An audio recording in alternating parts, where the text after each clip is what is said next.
that works. The awkward moment when you have to like figure out if you're on. Basically, is this thing on? Is this on? Is this on? Ben, I love your camera angle. You're like at the very bottom corner. I need to. Mr. Robot over here. There we go. It's different because like in OBS, it's different than what it is. Okay. Hangouts. We're live though. We're live with my robot camera angle. Hey everybody, welcome to the September Easy Allies Q&A. The post saying that we're live on Patreon is going live right now. We are taking your questions for this month. We got a lot of questions to get through. This is for $20 and up patrons, as you know, if you're watching this live. And we're going to get right into our first question, which is somebody who's got a game for us. He always has very creative questions. This is Alexander. He says, greetings from Russia. Evil gods force you to accept these 9 bet stakes. It's up to you to pick an ally for each one. Who will be doing what? So I think just for the sake of time, we're going to go through one of these and I'll kind of like collectively decide who this fits. Because I think there are some that are targeted in a fun way. Can't play Red Dead Redemption 2 between release of an Easy Allies review and release of community comments video featuring at least 3 Red Dead Redemption 2 impressions. These are evil bets. Who would we force this evil bet on? Jones.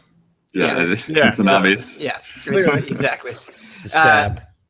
Number 2, I think this one's also going to be an easy one for us to get. Has to stream a full playthrough of Doom 2 without using shotguns. For each accidental shot, like guaranteeing that there is going to be shotgun use, you have to say, sorry, this is for Bowser. Wow. Who's that, Damiani? That's a Mike Huber one. Obviously. Damiani and shotgun fixation. Yeah, Damiani's obsessed with shotguns. All right. The next one is, has to stream 4 hours of solving simple math equations. For each wrong answer, has to say Witcher 3 is a 10, Bloodborne is not. Ian Hank. Yeah, Ian Hank. So good. Savage. That was. I'm not getting the math equations bit. That's got to be something. I didn't get that either. I'm bad at math. Yeah, I think Ian has just said several times that he's bad at math. I'm bad at math too. So, counting like. Sorry, we get it done. Has to pick 4 weeks in 2018 in which he can't use Nintendo consoles. Damiani. Like 4 separate weeks. That's great. They don't have to all be together. I think you could do it, but that's tricky. Yeah, Just play 14. Yeah, that's what I was going to say. You just have the easy out. October 27th, 2017, can't play video games. Instead, he has to stream 4 hours of reading a book, and he must read this book himself. That's Kyle Bossman. Yeah, that's Kyle Bossman. Self-proclaimed hates reading. I would really like that stream, actually. I think that'd be great. the Kyle Bossman reading a book stream is really, really good. He would That's pick a good Magic bet, off, Dave. or something like that. Yeah. That's the ultimate. That is the bet I have to do next time. Yeah. You have to There you sit go. and read a book for an hour. Yeah. Has to incorporate his portrait in 15 YouTube thumbnails before the end of 2017. Don? Or Blood, because he makes thumbnails a lot. Yeah. Yeah, that one I don't have an immediate answer Mystery. for. That's the same way. Yeah. Let's just go with Blood. Okay, we'll go with Blood. I'd click that thumbnail. Blood nails. I would too, every time. Blood. All right, this one is easy too. Has to finish 5 Japanese games he already owns before buying another one. That one's done. Yeah, that one's Don. Definitely Don. Yeah, for Don sure. It's not fair to call Don out like that. That's not nice. No, that is clearly me and would be a good practice to get into.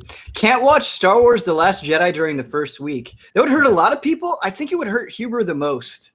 I think Brad. That's Brad. Yeah. Brad. Oh man. Okay. Yeah. Brad That would would, die. that would kill just about all of us. Yeah. Yeah, we kill a lot of us for sure. For 1 month, has to join each of the Easy Allies podcasts. Don. Yeah. Dawn. That's done. I love that me not playing Red Dead Redemption 2 for 3 months is the equivalent of Don being on 1 week's of podcast. He would love to do it. Yeah, he would have a blast. All right, our second question comes in from Joseph. He says, hey, allies, I want you each to imagine that your 10-year-old self comes into the present day to interact with you and only you. You try to give them some sage advice, but all they seem to care about are video games of the future, explaining that once they return to the past in just 1 hour, they won't remember anything anyway. So what games do you choose to share? Do you blow their mind with the best 3D graphics you can find, let them play some virtual reality, load up Breath of the Wild, or lie and don't show them games of the present, but rather an older gamer system that'll still be new to them? Remember, you have 1 hour, and they're smart. They might be able to sense when you're holding back. I will show them the Super Nintendo Classic Oh my god. and tell them nothing has changed. Nothing Go has back. Yeah, that's great. I would say that there are going to be some dark times ahead for the Resident Evil franchise, but to not lose faith. What game would you show them? Resident Evil 7. Okay. This is coming. Be patient. Honestly, I think I would show them Pokemon, because I think you can just sink into Pokemon, and if you love Pokemon, you'll love video games. Like, you're set. I can't imagine someone being super into Pokemon but refusing to play anything else. Yeah. Also, that's the best time to play Pokemon as a kid. I give him GTA 5. Go nuts, 10-year-old, whoa. Go nuts. Oh yeah, 10 year?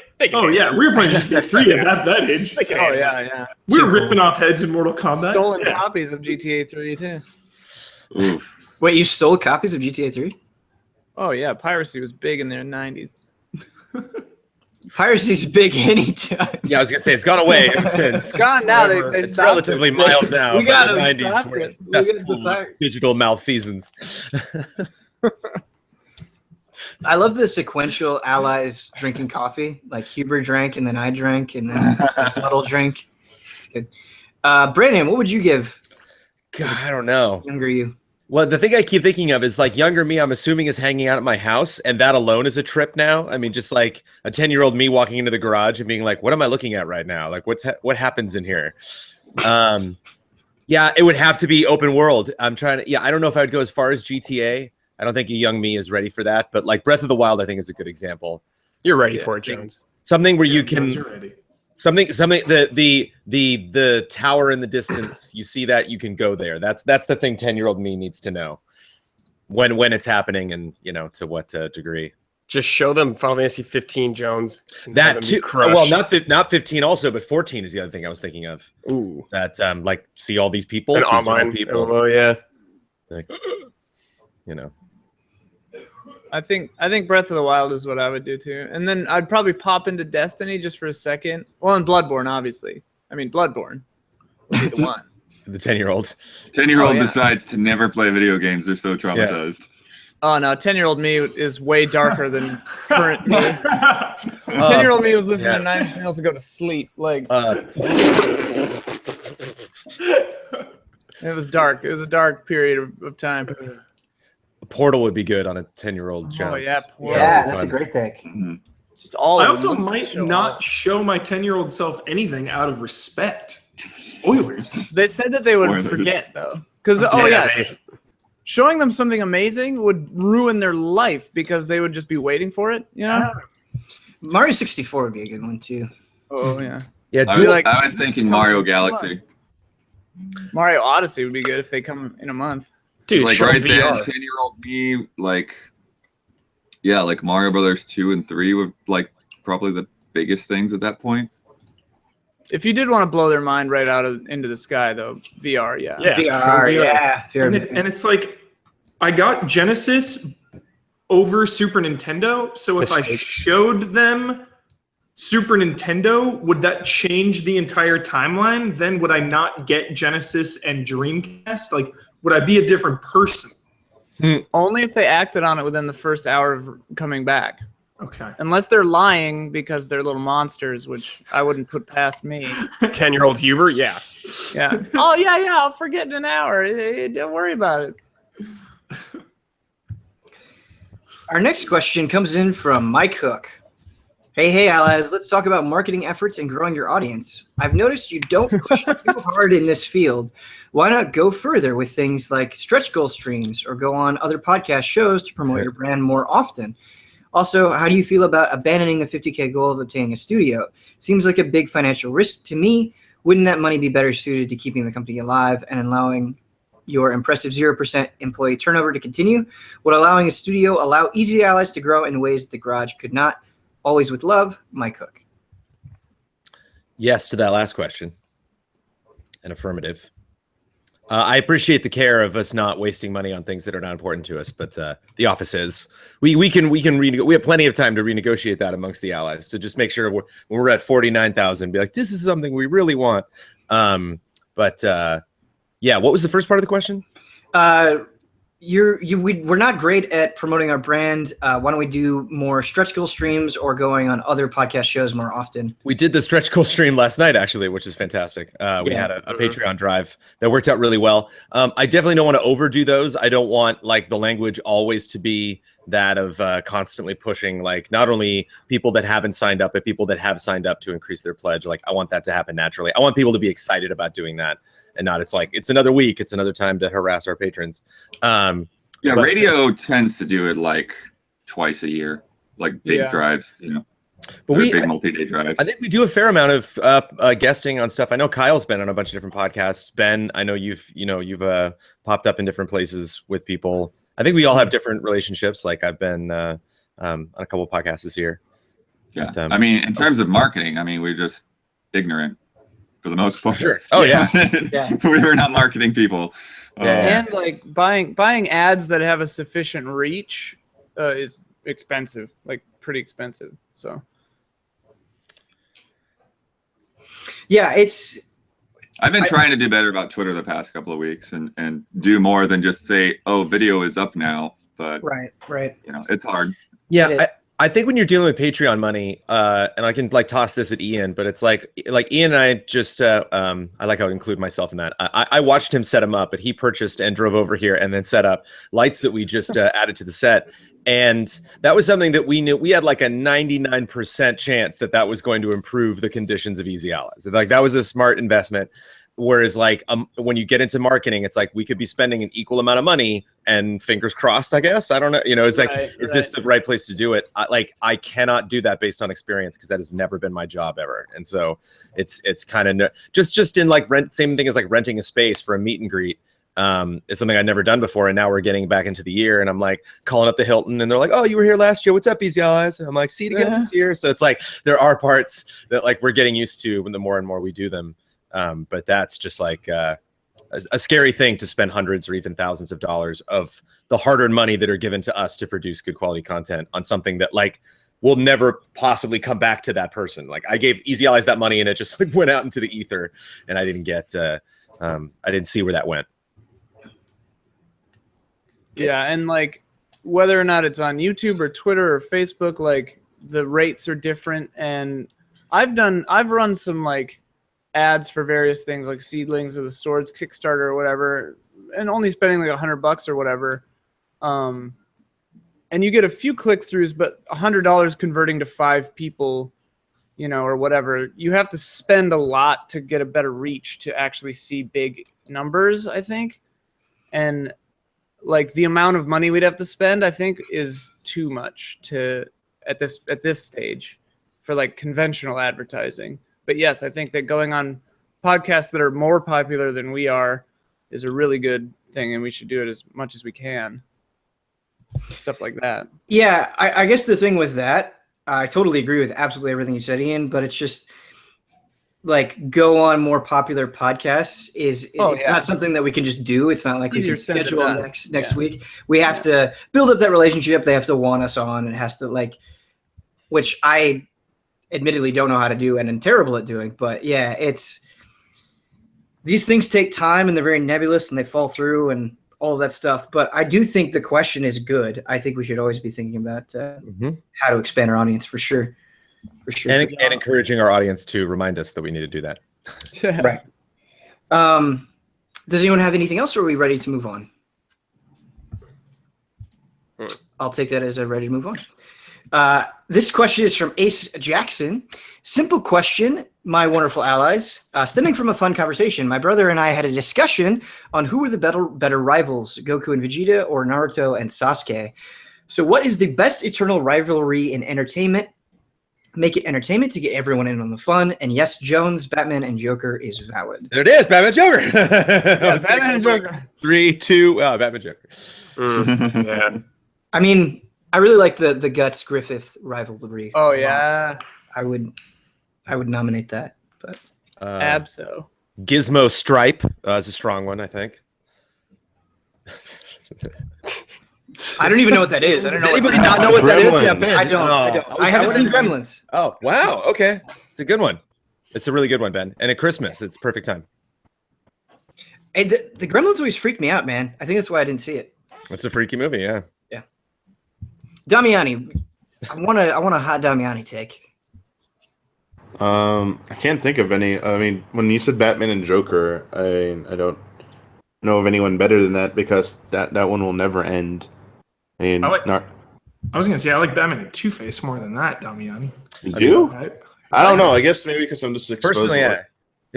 It's a more interesting story, but as far as popularity and just Joker's way more iconic with Batman. Yeah, I mean, I think all the other ones will end probably at some point. I mean, besides Boruto, which I haven't been watching at all. Like to me, Naruto ended and that got resolved pretty much. I'm sure I have no idea about Dragon Ball where the situation is at. Whereas like, unless you interpret the Killing Joke a certain way, that like rivalry is going to go on to they die of old age, which who knows when that will be. Well, Dark Knight Returns. Well, in Dark Knight in the film, he says that he's like, "I think we're destined to." Yeah, we're destined. It's like this is what happens when was immovable force meets unstoppable force meets an immovable. Sorry, object. unstoppable force meets an immovable object. Yeah. I always thought the canon ending was Dark Knight Returns. I don't want to say what happens in case people haven't seen it or read it. But Yeah. Blood and Ian, did you guys give an answer? I mean, Batman and Joker, sure. Okay. Yeah. I don't have anything off the top of my head. I've been trying to think of one. Superman Lex. Bah. Capulets and the Montagues. It's a good one. Capulets and the Montagues is a really funny pick. Gandalf Saruman, Iago and like anybody. Yeah. Iago and everyone else. Yeah, the entire cast. Iago and the human race. Yeah. What's up with the Toads versus Goombas rivalry right there? Mushrooms against each other. Bowser and Mario is kind of funny. That's a good one. Bowser Mario is good. But it's like there's no kart game you can play where Batman and Joker ride karts together. You know what I'm saying? Yet. That's Rocksteady's new game. Oh, that would be the best. Batman kart. It's like super gritty and realistic. Or if it had, how like Mortal Kombat used to have a kart racer. Like it's not the game, but like there's a mode in it where you can kart. Like, yeah, that would win the group stream for sure. Oh my god. I just want to say that. Does anyone else have the opinion that Bowser has always been kind of a tragic figure? Because I get the impression that he just wants to hang out with Mario. No. I've thought that. You've thought that? Yeah. I mean, he doesn't know how to express himself. He's the worst. Yeah. Stop trying to paint him as a good guy. He's not. I'm not. He's I don't think Mario is good, though. He's a good tennis player. Is all I'm saying. There are no good guys in the Mario universe. Yeah. No heroes in the Mario universe. Yeah. Everyone is sketch. Not true. Everyone is bad. Luigi's a hero. Luigi's the best Mario character. So shady. Yeah, he's shady, dude. What do you mean he's shady? He's throwing those There's shells on the cart courses, man. Okay, all right. It's a race, Huber. He's in it to win. The steely eyes, Luigi. All right. Yeah. Robert I asks, on the August 30th Easy Allies podcast, there was a discussion about Half-Life 3 and the narrative debt it left many of you. First, I love that phrase. Huber, was that you? Narrative debt. No, that's beautiful, though. That is very beautiful, beautiful. Second, what other stories still owe you a resolution? Wow, that's interesting. Yeah. Oh. Shenmue. Legacy of Kain. Yeah, Legacy of Kain. That we're not going to get? Is that what we're saying? Not going to get. Shenmue 3 no, is it's not that we're not going to get. That still PT. owe you. Oh, Kingdom Hearts owes me payoff. Oh, for Yeah. sure. Yeah, that's a big one. Sure. I just kind of want to know what's going on with Destiny. There's some questions that I have that I would like to get resolved at some point. What's the darkness? What's the darkness? They what is the decanonize the darkness. Yeah. They don't know. What are these triangles? All right. I mean, it's pretty fresh, but it's kind of disappointing now. Is Mass Effect Andromeda? They left some narrative debt there that may never get paid off. Very good pick. You know what owes me, Ben? What owes you? Devil May Cry. Come on. There's Wrap it been up. like 7 of those. Yeah, I think that Technically, only there's 4 in one timeline and then 1 in the other. And 2, Devil May Cry 2 is the end of the timeline. I need something after that. Not in terms of like a story that I wanted more of from like they did a bad storytelling perspective and I needed that final chapter, but like I was all but straight up promised DLC for Grand Theft Auto 5 and that never happened. And that's kind of a hard thing to be like, oh, all right, okay, I guess if you had just said you were never going to do it, I would have been okay with it, but like you didn't. And so now I'm like, all right. Yeah. I'll just leave that on the shelf Kind now. of similar thing for a game that almost nobody knows. Kabuki Quantum Fighter on the NES. Woo. At the end of the credits, it's like, see you next time. I'm like, where's my sequel? I never got it. Yeah. It's hilarious. That's really good. Yeah, I'm struggling to think of some. I was going to say Shenmue 3 terrifies me because he already said it's not the end. Oh no. Right. Yeah. Oh no. Yeah. People need to learn when like to just kind of. The problem is he wrote that story in like 99.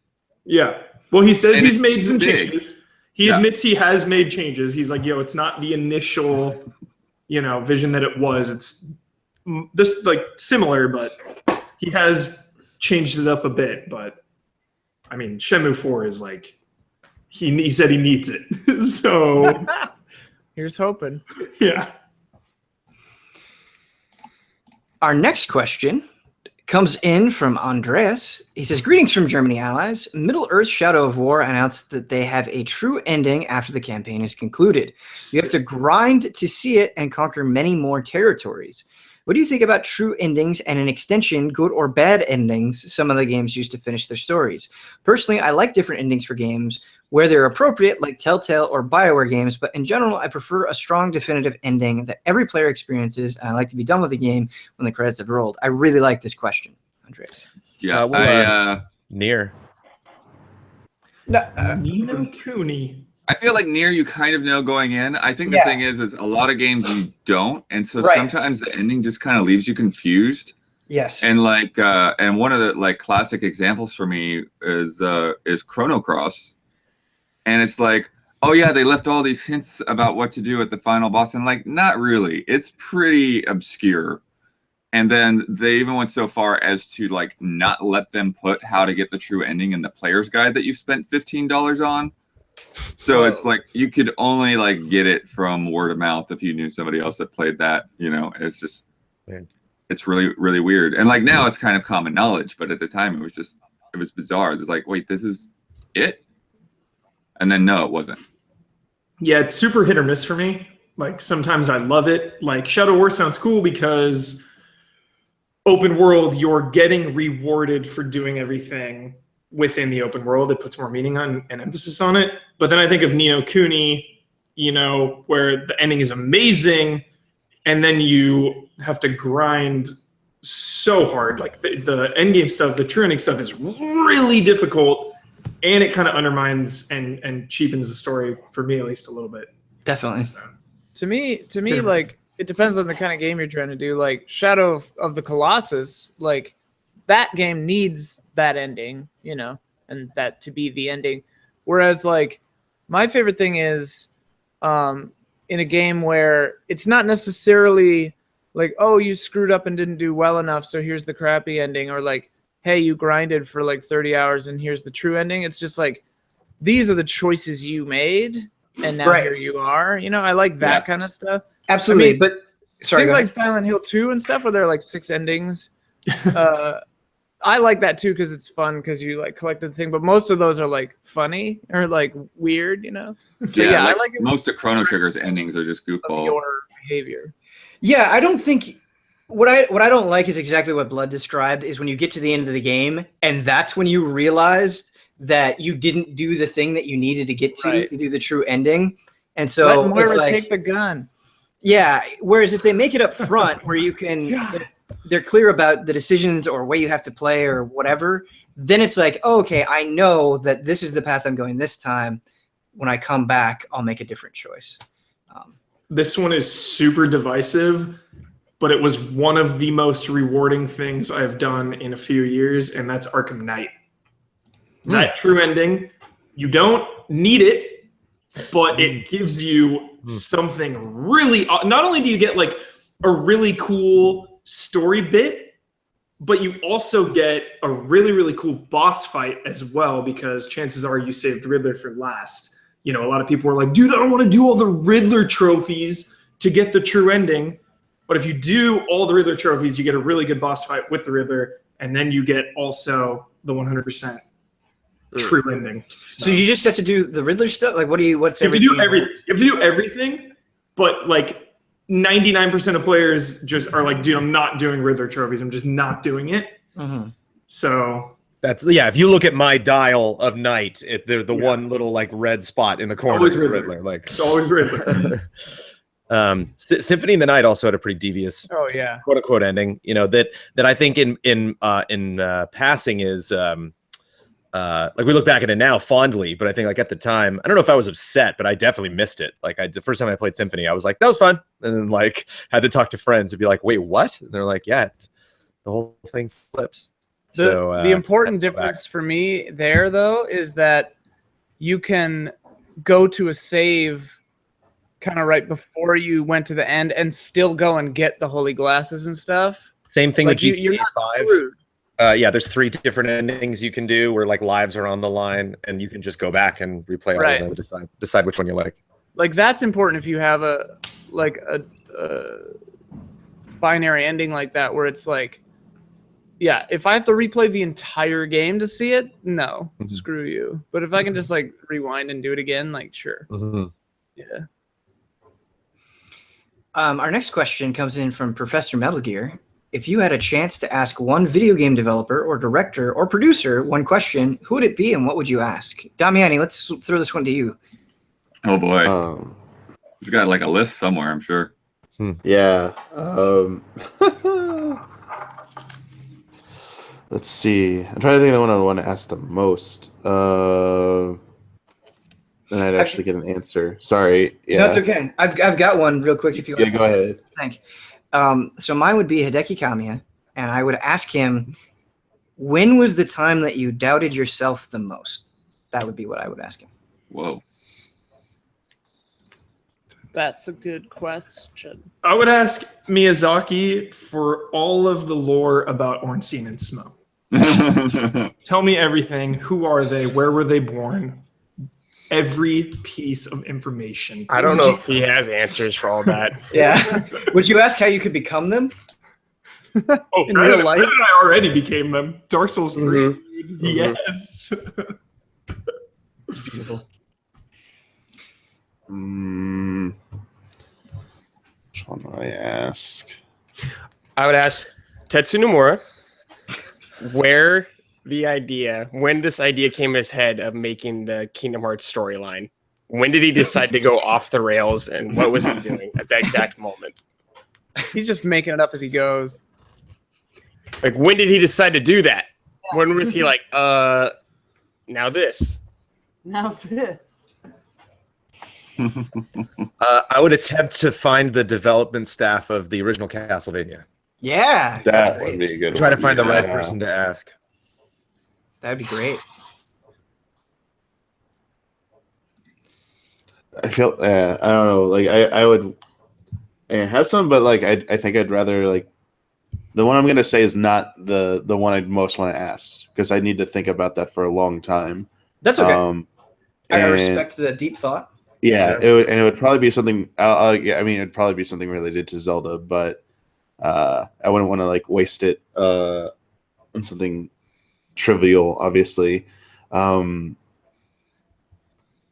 I mean, there's always ones that come and eat. So, like, I'm trying to think of a specific one from like any episode of like Pop Fiction, because there's always ones where it's like, it's mostly gonna be this, but we didn't get an answer. Like on I mean, spoiler on the new one, like Square Enix didn't want to talk to us about a likable glitch because they probably think it's embarrassing. So it's just like, wow, could you just like say it was a glitch that you took out, and it's been 20 years, no one's really gonna care at this point. It's okay. Yeah, I mean, there's definitely a lot of things about like Zelda. I mean, I think I know most of the answers. Like, obviously, I mean, a complicated question I want to ask them is why did they put forth their so-called official timeline in Hyrule Historia? Like, I mean, I think I know the answer, but I want to like just have like an in-depth discussion about that. Like, why do it? Like, why feel the need to really do it? Like, forget the monetary reasons, but like, why did you feel this, compelled to divulge this after so many years of not really about being coy and just dropping clues and stuff like that? Just like stuff about like the development and stuff. I'd love to, for Breath of the Wild, I'd love to go into what was the original Wii U version stuff, like all the stuff that got like axed in the name of bringing it to Switch. Like, that'd be a great discussion to have, like the original Wii U gamepad functionality and stuff, the sacrifices they had to make to get that up and running. I would ask Miyazaki, can we make a Bloodborne movie? Can you and him make it? Yeah. Nice. Okay. Ian, would you be director or DP? Director. He and I would write it together, and then I would direct it. Nice. Yeah, he would mostly write it, and I would just say, like, well, we got to have a plot of some kind. And then he would go, right. Would the actor's lips move, or would that be like a creative choice? I just want to know ahead of time. That depends on the budget, Jones. Okay. There wouldn't be a single shot of a face in the entire movie. Boy, there are some things that'll never die, and that is one of them. That'll never die.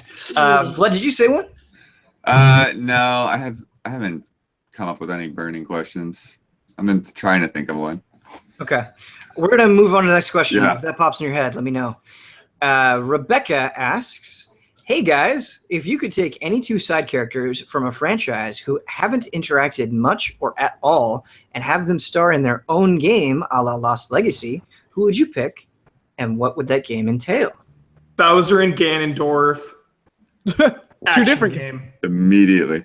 Let's go. What's the game? It's like a action, like Metal Gear Revengeance style. Bowser and Ganondorf. Not a brawler, not a buddy brawler. Yeah, like a side scrolling beat 'em up with them too. Streets of Rage, yeah. For sure. Ganondorf would be using Bowser, and Bowser would get sad. I really want a game starring Groose super badly, but I'm not sure who would be the perfect companion for Groose. So they have to be from a game? Because it's Biff. It's Biff for Back to the Future. I really like that. From a franchise who haven't interacted, so I think it has to be the same franchise. Huber didn't. Plus things. Yeah, but I mean, it's all right. Let him dream. It's Huber. Yeah. So two side characters. Two side characters from a franchise who haven't interacted that much. Kyle and Groose. I want to go with Sheik and Impa. Oh, that's great. Yeah, sure. You know, like actually see the way of the Sheikah and what, maybe kind of what Sheik was doing behind the scenes during Ocarina of Time. How about Midna and Girahim? You're going from totally different universes. No, they're both Zelda, dude. No, they're not. I mean, there's Zelda, Girahim. but Midna is from Zelda. I don't know. So is Girahim. I mean, I Girahim like- is like thousands Have of years. Have you before played or something. Hyrule Warriors? Oh, True. shit. True. Midna would be cool to bring back in some way, though. Wait, what about like Linkle and Groose? I want more Linkle. I think Linkle's cool. Oh, I thought you said Tingle for a second. Well, you could do Tingle too. That's a good idea. Yeah. I said Linkle.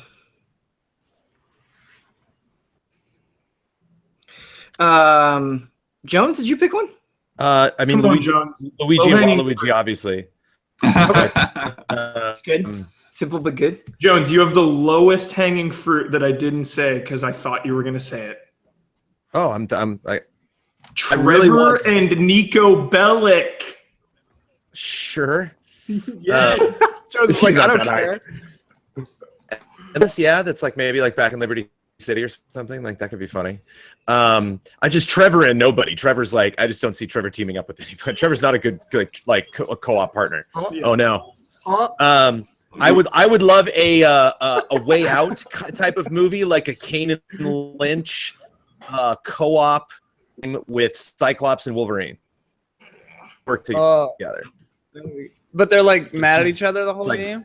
Oh, they hate each other. Hate each Yeah. other. Yeah. That's great. But like one's ranged and one's close-up melee, and so you can like, figure it out. Popped into a stream of Ben building Fun. robots, building Gundams, Uh-huh. and he was like, "Oh, I missed that guy." I do miss you, Omar. I love Says you. right now that he misses you. Yeah. I got all teary eyed. Yeah. Omar's the best. We Hi, we Omar. were mentioning you a lot yesterday during the SNES because I told the story about how you like Didn't get it got stolen or whatever. Yeah. And then we all started singing the Omar de Armas song. Oh man. Super duper miss all the game trailers. Omar Oh. misses. No. We missed Yeah. that. Come back, Omar. Mhm. Damian, did you say a mashup? Nope. Everyone took a lot of good ones, but then I remembered Hyrule Warriors existed and had a lot of them. But the Dream one was already made. Toad and Toadette got to be in Captain Toad Treasure Tracker, so I got my dream. I got my Wait. wish. What if you make a game starring Rush and Treble from Mega Man? Sure. Mm, Yeah. they're just- Robot dogs. Robot dogs. Yeah, I'm into that. Thank you, Brad. Thank you. I'm into it, Ben. Robot dogs. Yes. That's a good name of the game, too. Would you do Rush and Treble or Treble and Rush? Or Rush, just Robot dogs? Rush and and Treble. apostrophe treble. Okay. Rush and treble. Featuring music from Rush. All right. I think I would do the Witches of Izalith, just like a game with all of them. Yeah. Quaylon. I know what you're talking about. Yay, Brandon. Hey, Jones. Oh, dude, Alfred and Solaire. Have those two team up. Yeah. good. Dude, Same yes. voice actor. Or the Maiden in Black and the Emerald Lady. Mm-hmm. That'd be cool. Eileen the Crow and like anybody. Trek. Yeah. Eileen the Crow, just solo game, I think. Oh yeah. I mean that's Bloodborne basically. I wore her costume most of the game. Nice. Our next question comes in from Ktten. What is your dreams right now, and are they silly or deep? Like- video game dreams? Or dreams that you like I just- dreamt. I just have dreams. I'm assuming. Hopes and Actual desires. dreams and Hopes not and- desires. I'm assuming hopes and desires. Let's go with hopes and desires. Unless you guys want to do sleepy dreams. Animal Crossing on Switch. Okay, great. I'm gonna say that's deep. Final Fantasy VII Remake is really good. Whoa, impossible. No, I believe. Resident Evil 2 has fixed cameras. Please. I hope it has the option. Yes. I want you to be able to pick. Perfect, Ian. Perfect. Yeah. I don't know. Fixed He's- cameras to me are great. It's just a matter of direct controls, and I think they're gonna have direct controls. Yeah. Yeah. I've got 3 really quick ones. I want Devil May Cry 5 to come out, and I think that's been exacerbated by talking with Huber and Brad and everyone else. I would really like to write a book someday, and I'd like to learn Japanese at some point, but who's got the time? Yeah. Rosetta Stone, dude. We gotta do it. Something. I mean, Thank you, yeah, Senpai. dreams along those lines. Like, yeah, I want to release an album. I want to write a book. I want to make some games. Tonight, I hope we beat the raid. Yes, that's my dream. I hope we beat the raid. So, okay, I don't know if you guys are aware of this, but if we beat the raid, Kyle Bossman is doubting Weekly Hunts. He has to look me in the eye and he has to say Weekly Hunts. And if we fail, He just has to I have say to do it. the same thing to him. Yeah, he has to stare me in the face and say Weekly Hunts. So there's a lot of writing on this. No, it's Pressure's on. Does Kyle like Monster Hunter? Because you have to interact with people, so probably not, right? I think the reason that he's not into Monster Hunter is he doesn't the story hasn't hooked him. Yeah. And so he's hoping that World has more of a stronger hook for him personally. That's my understanding of it anyway. Okay. So we got any other hopes and dreams, Damiani? I want Koizumi and Tezuka to make the next 3D the console Zelda game. That would be sick. Our next one comes in from Ulf. He says, "Hello, allies. If you had limitless time and a reasonable amount of money, what hobby would you like to get into? Personally, I want to get into Warhammer 40K. Both the lore and tabletop game seem really interesting, but such a huge time commitment, both time and money-wise. I love this question. Warhammer 40K would be on the list for me, too. Both Warhammer and 40K, I guess. But, yeah, that's a good one. So it's a hobby, not like I'd make movies. Yeah, I think. I mean, I think he's in live chat, so he can clarify. But I think he just means hobbies. I think I would just travel more. That's a good one. That's great. Yeah, Yeah. Ian, for It's sure. like that feels like something I like to do, but never allow myself the time to do, and I don't like spending money on it. You know? Yeah. Learning to play like an instrument. Like I used to play guitar, but like going back to that and like really digging in and trying to get good.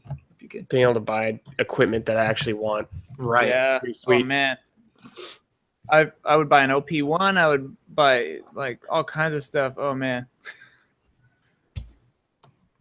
I want to DM a role playing campaign.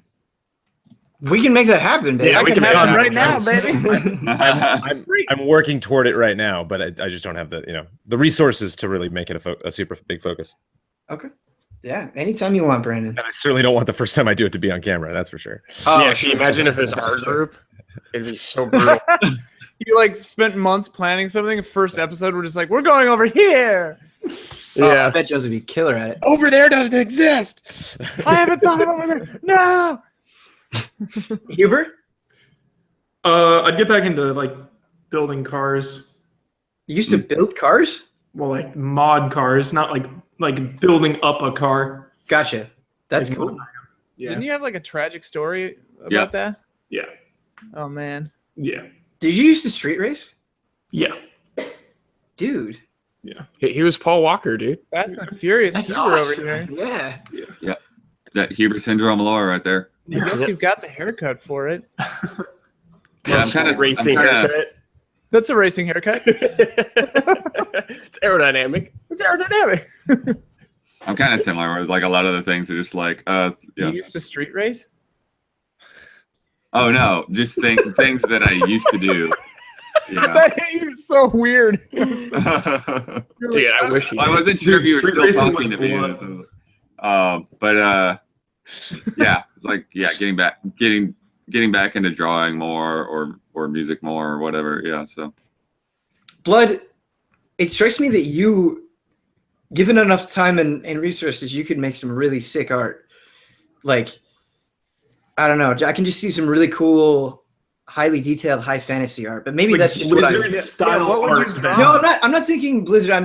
I'm not to like play into anything, but I can see him doing like in the vein of Lord of the Rings or Witcher or something like that, like super detailed, ornate, high fantasy. Like this isn't just a dragon. This is a super sick. You could see like the scratches on the scales dragon. I don't know, that kind of stuff. I think it'd be cool. What kind of stuff would you draw, Blood? I mean, off the top of my head, I don't know in particular. You know, I used to, a lot of the stuff I did in high school was a bit more abstract or like kind of bending things around. Like I had one that I actually sold to a guy, which was kind of crazy. Oh, that's awesome. Whereas like it was just like white chalk or something on like a black mat, and it was just like my face coming out of the water with like ripples and stuff around it. Whoa. And then I had another one that I did that was like I think it was charcoal, where again it was like a face, but it was also a candle, and so like the face was like melting. And then I also like scanned that and like put it into Photoshop and put like these colors and effects on it. So you'd make like sick metal album covers. That's like Guillermo del Toro art. I spend so much time around you guys, and every once in a while you'll say that thing that just completely blows my mind. That is really cool. It's a good bit of. That's worth watching the Q&A just for that. Yeah. Damiani, hobbies? I would. So can I get all the time and all the money? Yeah, infinity. Then yeah, I'm gonna make a rival to SpaceX and gonna go space exploring properly. I want in on that. Yeah, Yeah. that sounds sick. We're gonna go explore space. Cowboy Bebop. We're going to the moon first. We're getting that moon base on there first. I'd love if your ship looked just like Olamar's, you know? Just imagine like Damiani with everything like attached on the outside, like bouncing through the galaxy. Gonna spend all that money to hire all the scientists and stuff to help me because there's probably no way I'd be able to catch up to like those smart people.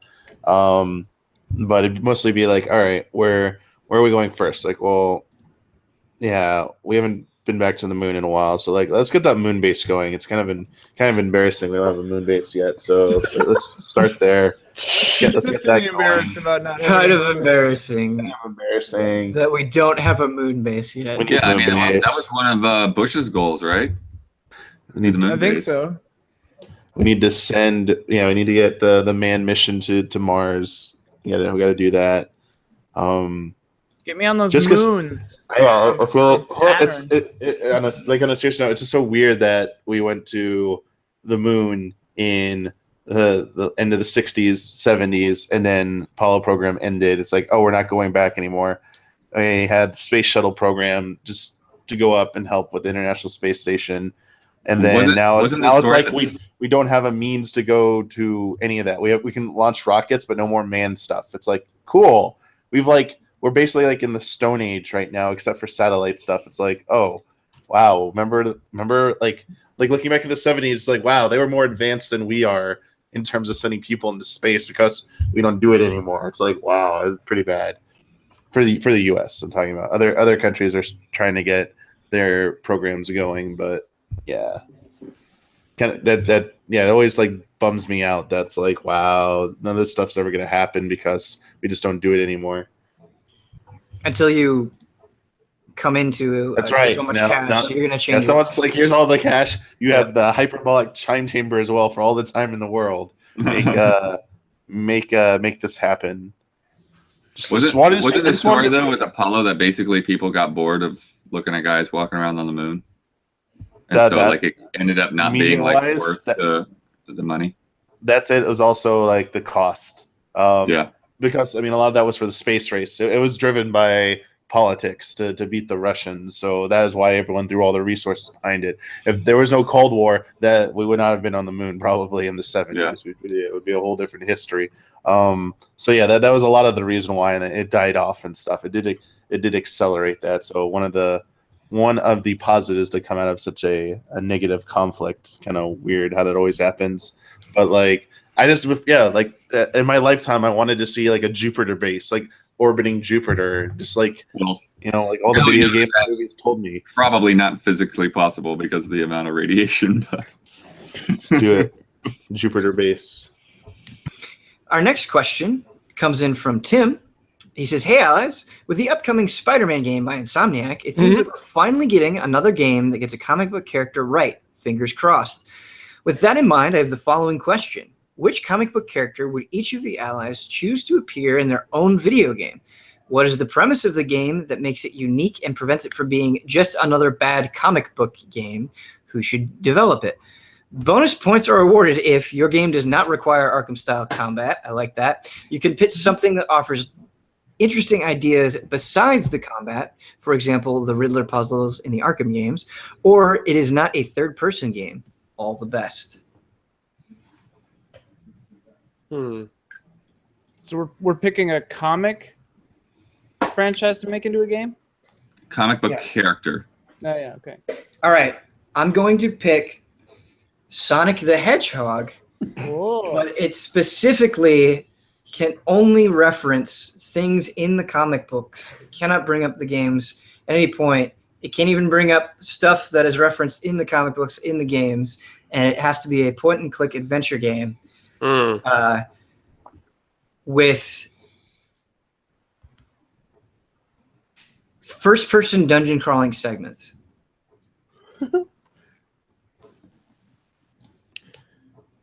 Whoa. I would do Spider Jerusalem from Transmetropolitan. It's like sci-fi. He's like a sci-fi future journalist. And it would be like a side-scrolling beat-em-up with visual novel parts. So like you side-scroll beat-em-up, and then you also like interrogate and question and have the visual novel style. Man, I've thought of a few cool ones. You could do like a cool bitch planet thing where it's just like being in this prison planet. You could do like an Alex and Ada relationship game, sort of like Catherine or something, where maybe there are puzzle segments.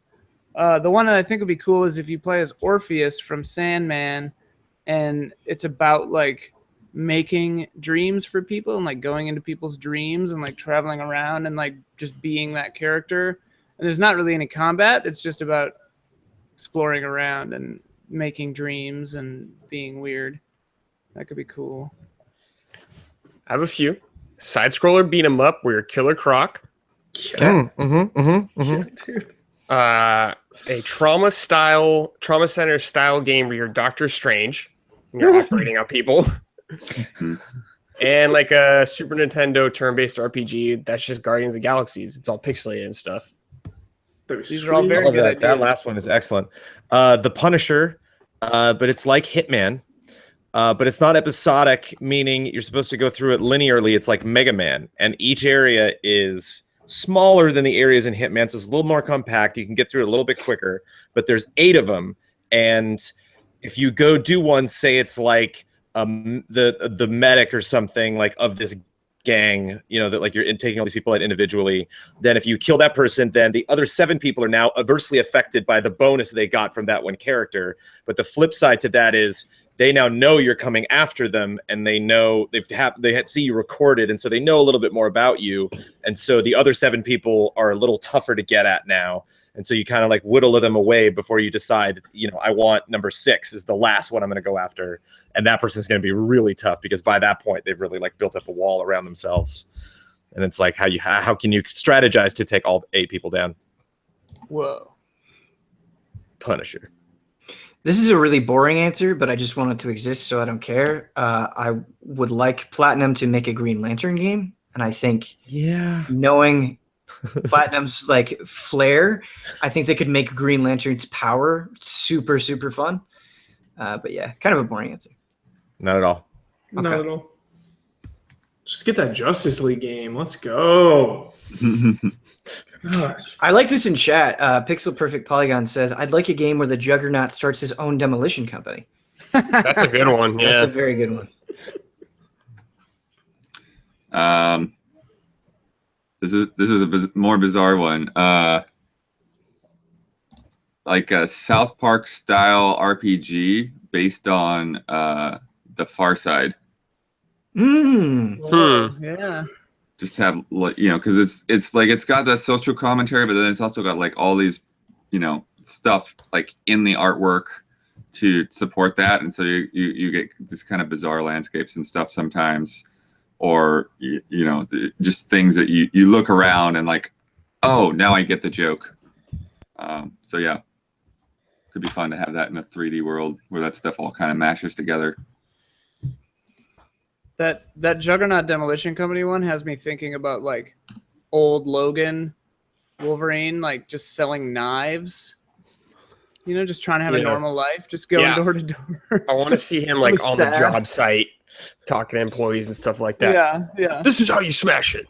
What about Family Circus in Danganronpa, where they're stuck in a killing game and they have to vote on who the murderer is? Throw Mary Worth in there, you know. Okay. Yeah. And Kathy. And Zippy the Pinhead. Get him out of here.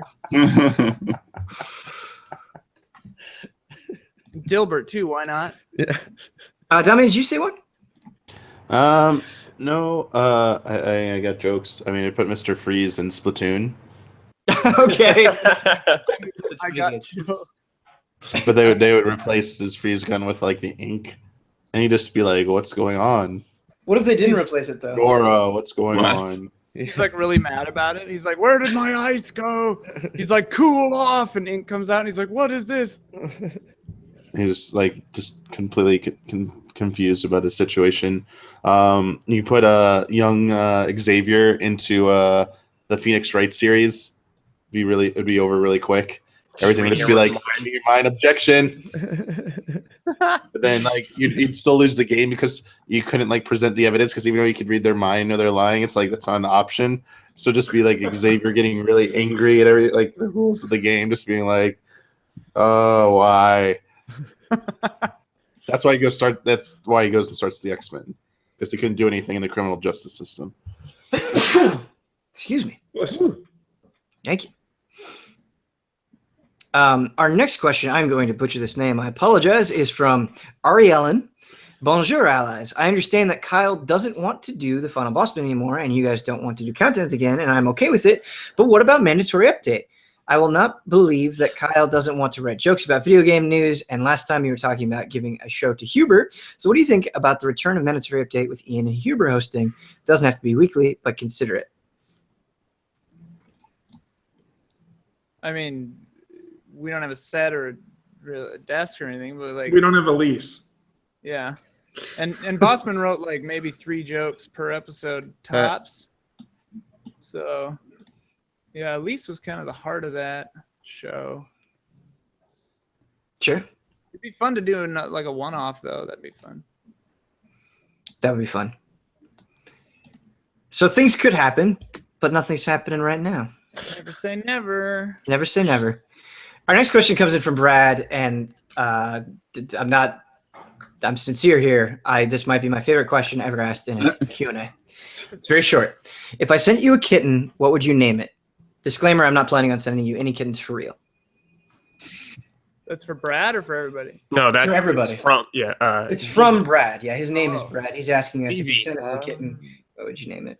ZZ. ZZ's very good. I actually have like a list of names because we're getting cats. I'm treating it like a child. Figaro is very good. Such a Jones cat name. That's so good. Kirby.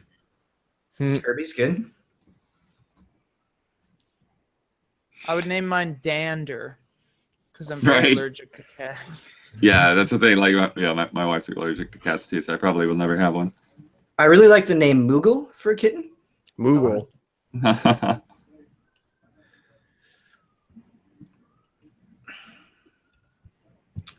My first cat was named Jessie, and I always liked that a lot. Yeah, my cat was named Smokey. It's my favorite. Yeah, Smokey's a good cat. Yeah.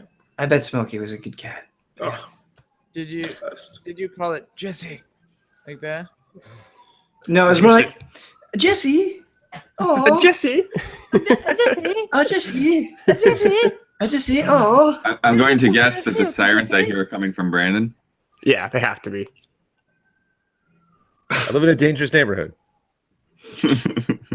I don't think we got as crazy with that question as I was hoping, but it's all right. Damiana, did you pick one? I would have to pick, because I have Cloud and Tifa, I'd have to pick Aerith for if I get a third cat to throw in there. Otherwise, like Just don't get a Sephiroth cat. yeah, Sephiroth has too many syllables. You're supposed to name cats single or two syllables. Zach, usually. Really? You're supposed actually I think it's for most pets, especially if you want to like do any kind of like response or training or get them to pay attention. It's supposed to be single syllable or double syllables the most. Probably Cora would be the other one I would do. It's also two syllables. Yeah. Ulf in chat says just name it Huber. You know you want to. That would be too weird for me. No, Come here, Huber. no, thank you. No, the cat, not the man. Freaky. Yeah, that's freaky. That's freaky. It's freaky. Disturbing thought. It's very disturbing. You mentioned like Huber's gonna be on Frame Trap, and we show up and it's the cat. It's like, oh, the cat. I thought you meant like actual. We should do But this will be interesting. Sure. It'd be really good. Kat, what have you been playing? All right. Yarn is good. I've been doing yarn. Really into yarn. Litterbox, pretty good. I thought of Yarny. I thought of Unravel. Our next question comes in from Quinn. Hello, everyone. What is your go-to game for good vibes? I like the short one so much. Dragon Quest 8. Plants vs Zombies. Super Mario World. Animal Crossing, Pokemon. Super Mario 64. Katamari Damacy. Wow. Katamari Damacy's cool. Yeah, good vibes. Mario plus Rabbids right now for me. That's the Journey. good. I've barely played any Stardew Valley, but I bet someday when I hopefully get into it. Is it out on Switch yet? Very soon, I believe. Ooh, Okay. nice. Tricky Towers is a good one. I like to unwind. Diablo 3 for sure. Mm-hmm. PS4. Final Fantasy 9. It's great. It's a great pick. Dude, Breath of the Wild, Wind Waker, all good vibes. Oh, every video game is good vibes. Yeah. Except Mario Party. Yeah. Mario Party is the worst vibes. Tropical Freeze, good vibes. Chocolate free. Stressful, good vibes. Yeah. I wish I was playing Tropical Freeze right now. Okay. I wish you were too. I can't tell if that was like No, because I want you to. about it. go He's like, get out. play Tropical Freeze. Get out. I like it. I like it. Our next question is from, I believe you pronounce this Leaf? Leif? Leif? Yeah. I know Leif. Oh. What'd you say, Blood? No, Ian said it. Leif? Yeah. Okay. There's a pottery guy in my hometown named Leif. Okay. It's spelled like that. But I think some people say Leif or Leif or Leaf. Okay. I met a Leif who pronounced it Leaf, so I don't know. I'm confused. Hey, Alice. Last time I got a question in half a year ago, Kyle derailed it instantly, and it went downhill from there. I will likely never know what transgression I committed, or whether or not it was just a misunderstanding. Kyle and Ben, I'm in on this too, so riled up in the end. But in any case, it was not my intention. I apologize. Don't apologize. I wonder what question it was. Yeah, sometimes we take things and run with them in ways that we shouldn't. So don't take it. I don't even remember what it was, but don't take it personally. I'm sure we were just being either ornery or goofy or something. So hey, don't worry about it. Real quick, capital gains tax. What do you guys think? Liv wants to know. There's both sides. Just kidding. Go. With that out of the way, here are 4 games from between 97 and 99, and I would like you to answer either know it, played it, finished it, or never heard of it. Fallout, the original Fallout. For me, that's a played it. For everybody else, Finish Know it. it. Played Know it. Played it. I'm the only one who beat Fallout. yeah, seems that way. Yeah, I love Fallout. Apparently, it's free on Steam right now. Somebody said. Yeah, free on Steam. Total Annihilation, know it. Heard of it. Heard of it. Yeah, I guess heard of it. Heard as of well. it, yeah. It sounds so familiar. Yeah, I think no, it would be heard of it. I think that's Yeah. I've never heard of it as the other one. Oh. Know it seems too like I don't know it, but I've heard of it. Right, that's right. Yeah. Jagged Alliance 2. Never heard of it. Never heard of it. I definitely have heard of it. I remember the box. What the Know hell much is about that? it. I remember the box. Yeah, dude. Jagged Alliance 2. Jagged Lady. Alliance. Yep. Loved that box as a kid. So intense. Wait, so Of did you course play you it? like this. Did you play it, Huber? Never played it. Okay. Just Yeah. remember You the box. He describes the box art as intense. Yeah. Look at his face. He loves that I box. love that box. It's the guy with the gun in the front. All Silver. right, I got it. Is that a woman or a man? So it's a lady. It's a woman. I think Yeah. it's a woman. So 90s. It One of reminds me of the 1998's Aerosmith most game. imaginative games. That's what it's. Never heard of it. Reminds me of Beverly Hills Cop. 2. Uh, I think. She's the villain in 2, right? The blonde hair lady. I don't Is that know. Beverly Hills Cop 2. Oh, she's so intense. The one who like does acrobatics. The one from Rocky 4? Yeah, Jones. Okay. Good villain. Top tier Yeah. villain. Oh, I was thinking of the girlfriend from Die Hard 3. Anyway, the that next true? one is no. There's the next one is Mech Commander. Heard of it? Yeah, heard of it. I think I've heard of that. Probably heard of it. Maybe heard of it. I don't even know. I mean, it's hard when you talk about the mech games because I Yeah. feel like I've played very little of any of them, and they all kind of blur together. And they all have a name that's like Mech Blank, Mech Warrior, Mech Commander. No, Mech I mean, Assault. this is Mech a. Chef. There's a. Dude, I want to play Mech Chef. There's an Easy Allies meme that we don't know enough about classic PC games, and this list is like doing a very good job of revealing that. Sure. Dude, Yeah. Totally I didn't have a true. PC till I was in high school. Give me a break. Hey man, let's talk about PC puzzle games. Zork Let's Nemesis. all feel bad about how poor our parents are. Yeah, give me a break, Yes. dude. No, it's all right. But it's funny. It's funny. All right, Michael. It says, hello, Easy Allies. Today I'd like to present you with my top 10 games ever made without ranking, and I'd like to hear about your favorite games, simply a feel-good discussion. Final Fantasy IX, Final Fantasy VI, Chrono Trigger, Dragon Quest VIII, Super Mario World, The Legend of Zelda Link to the Past, The Legend of Zelda Wind Waker, The Legend of Zelda Breath of the Wild, The Settlers, Probotector, called Contra in the US. Okay. Sorry, US, the European robot version is way cooler than the US version with humans. I actually did not know that. That's cool. Oh wow, yeah. Forget about that. Cool. So let's just do, Another Settlers drop. yeah. People Oh, who yeah. like Settlers. Give me 3 games that immediately spring to mind that you love. Final 7. World of Warcraft. Oh, Jonesy. That's a real good one. It's a top 10 right there, man. What a game. Yeah. Not one of the greats, though. No, No, that's certainly not. Metal Gear Solid, Baldur's Gate 2, Yeah. Warcraft 3, Yes. big one. Final Fantasy 9, I guess. Put sub Warcraft 3 for Final Fantasy 9. Bloodborne, Symphony in the Night, Breath of the Wild. There you go. Boom. It's good picks, Ian. Thanks. Super Metroid, Final Fantasy VI, and Witcher 3. Resident Evil 2, Dragon Quest 8, and Super Mario Brothers 3.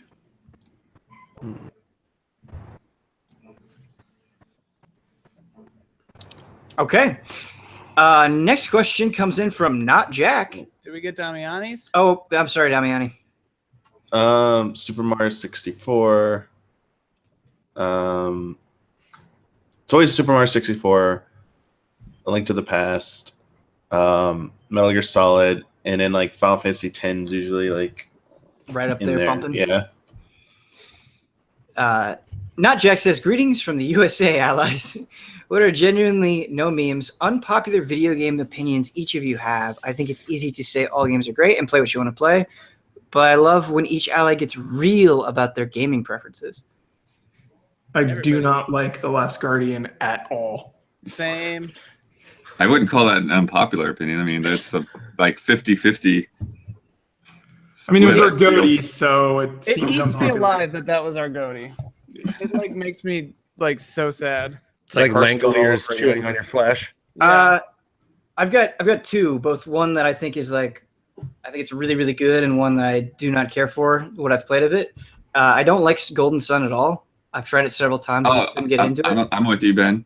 And I've just abandoned it. Just don't like Golden Sun. I was so hyped for that game, and I played it, and I just got bored. Same. Absolutely same. And I genuinely think Final Fantasy 15 is great. I think it is a great game. I'll defend that. Love 15. Yeah, I thought a lot of people, all of you guys like it. So Yeah, that's I think Easy Allies loves 15. Yeah, I thought I'm the dissenter. Like I'm the one who thinks Final Fantasy 15 is really like mediocre at best. Did you review it? I reviewed it. Oh. Yeah, but Yeah, like, I mean- I get a lot of hate for that. Not from you guys, but like outside, I get a lot of people who are like Square Enix fans who just get like up in arms about whenever I say that. Can't please everybody. Yeah. For me, 15 is weird because I guess it's just vibes. Because every particular part of 15 that I look at, like whether it's the combat or the side quests or the way things are put together or the story, like I feel like really poorly about most of those things. But I played through that whole game and I enjoyed it. So it's kind of a strange conundrum to like, what do I think about 15? I'm not exactly sure. I actually agree with you. I love that. Yeah. I think vibes is the right word for it, where I think you can individually analyze all those parts and find a lot to criticize, but the overall vibes that I had while playing it kind of rode above a lot of that for me personally. I played 15 for like 2 hours, and like that first moment where they play Stand By Me, I'm just like, yeah, this game's all right. Love it. Don't need to play it anymore, but man, that was sweet. Yep. Everybody knows my Last of Us opinion. That's the most pretty I thought Xenoblade Chronicles was so ugly, I quit it. Sure. I couldn't play it. It's the only time I can remember doing that with a game. The thing is like, I love Xenoblade Chronicles, but that isn't even like I get it in a way. I think in my opinion, like the environments of that game are gorgeous, but No, there's probably so much good, dude. It's probably such a good game, but I just looked at it and I hated it. No, I get you. I really do. At the time it came out, I could see it. Time it came out over here. But hopefully, I don't know, maybe Xenoblade 2. Make it right with 2. Maybe it'll make it right for Brad. We'll see. Making it right. Huber, I still want to do that stream where you and I play through. Well, will I play Last of Us and like you're there with me? Let's do it. Yeah. So down. The Kingdom Hearts franchise is a missed opportunity. For you. For you, Jones. For you. My unpopular held opinion. I don't know how deep you want to go into that, Jones, but I mean, I would argue that's almost like borderline a fact with how much they squandered not releasing. I'll put it this way. Not releasing 3, yeah. There's a perceived heaviness to Kingdom Hearts. The story is very heavy. There's a lot of heavy things going on. It deals with what does it mean to be a person? What does it mean? Can relationships carry on through lifetimes and barriers? And a lot of it's about making friends. You know, they're constantly like reuniting with new people. To me, actually creating rifts between different worlds and having certain characters from certain Disney franchises meet each other, and the horrifying reality of realizing that they themselves are constructs within already perceived narratives, and actually making these worlds clash, to me is like could be really dramatic and shocking. And versus like, let's swim through the ocean, Ariel. You know, it never got to a point where I was like, whoa, this is taking these characters to a place I've never seen. It's just like I'm watching a bad version of this film. Why am I doing this? They're not the main characters. That's a huge mistake. To look at the world of Final Fantasy and the world of Disney and be like, we need more characters, many more, dozens, if not hundreds more characters. I don't know if I can work with these 8,000 characters split between these franchises. I don't know if I could say Donald and Goofy are main characters for sure in that. Sure. Yeah. Yep. So good. But never given as much. Yeah, specifically that. But I mean, again, just handled. Are you still hyped for 3, Jones? Toy Story. I'm hyped for 3 like I'm hyped for you with Shenmue 3. I'm hyped for it to finish. You know, I'm hyped You know, I'll give you this. If people didn't kind of know what was going on with 3, if it was like 3's really up in the air, we don't know what the hell to expect. 3 is clearly like, let's go after Xehanort and take him down. So I like that, like, it has like the bullseyes on something, you know. So it's not like, so even someone to me who like is outside of the franchise and does not have a lot of invested in, it's like, I'll watch that death cutscene, sure. You know, like I want to see him disintegrate, you know, like Kefka at the end of 6. Like, yeah, let's do it. Sick. So Unpopular. That's jolly. I mean, yeah, I have a similar opinion of Kingdom Hearts for sure. I gotta say, I don't really understand why Elder Scrolls is such a big deal. Whoa, yeah. Ooh, hot take. Witcher fan, hot take. Like, to me, like, a lot of it just feels very dry and generic, and like the combat is clunky. And it's like, I did put a lot of time into Skyrim and enjoyed like being able to go wherever and explore that open world. But I like, now that open world games are like kind of a dime a dozen, it's like, what is the appeal of sticking around in Skyrim? Like, is it just the mods? Like, I don't. Right. How does it have such staying power? Like, yeah, like, how is it like people freaking out about it so much? And it's like, this is just like pretty run of the mill fantasy to me. I've always stuck to a bow, so to me, the Skyrim franchise is a first-person shooter. It's just the way I play it. When Skyrim and Dark Souls came out at around the same time, it was one of those moments where I was like, I was like, am I taking crazy pills? Like, it got to the point where it's like, am I wrong? Like, maybe I am, but like, I'm like, why do people like this when there's this to play? Like, I just can't. It's like the song Bodak Yellow. I'm like, I'm not like against people liking it. I just don't understand. Really? Skyrim and what, Ian? Dark Souls. Dark Souls. Oh yeah. Jeez. Have you heard of that? I think so. Sounds Yeah, familiar. it just feels like it just doesn't have a lot of character to it. I don't know. Huber, I've got one that I'm still trying to like parse out in my mind. I really, really love, and I've always loved, the world and characters of Mortal Kombat. And like, I've played those games a lot, but I don't think I've ever really loved the fighting in Mortal Kombat. Like, I'm not somebody that thinks it's bad or like look down on people who do really love it, but it's just never clicked for me in a way that I was always hoping for. But it's strange kind of saying that because I do enjoy the games. Like, I'll always play in Mortal Kombat. I don't know. What about Injustice 2? I enjoy playing the Injustice games more than I enjoy playing Mortal Kombat, despite how similar Like even they are. MKX, the combat? I like it, but I just feel like I always kind of play it, do a few matches online, and then I'm just done. Like, I don't feel any incentive to go Get good at it, like get masterful. Yeah, I just don't have that same drive to want to get good at it the way that I do some other games. And I guess that's true of Injustice as well. Like, I dropped Injustice pretty hard despite liking it. Yeah. But yeah, I don't know. That's why I like it too.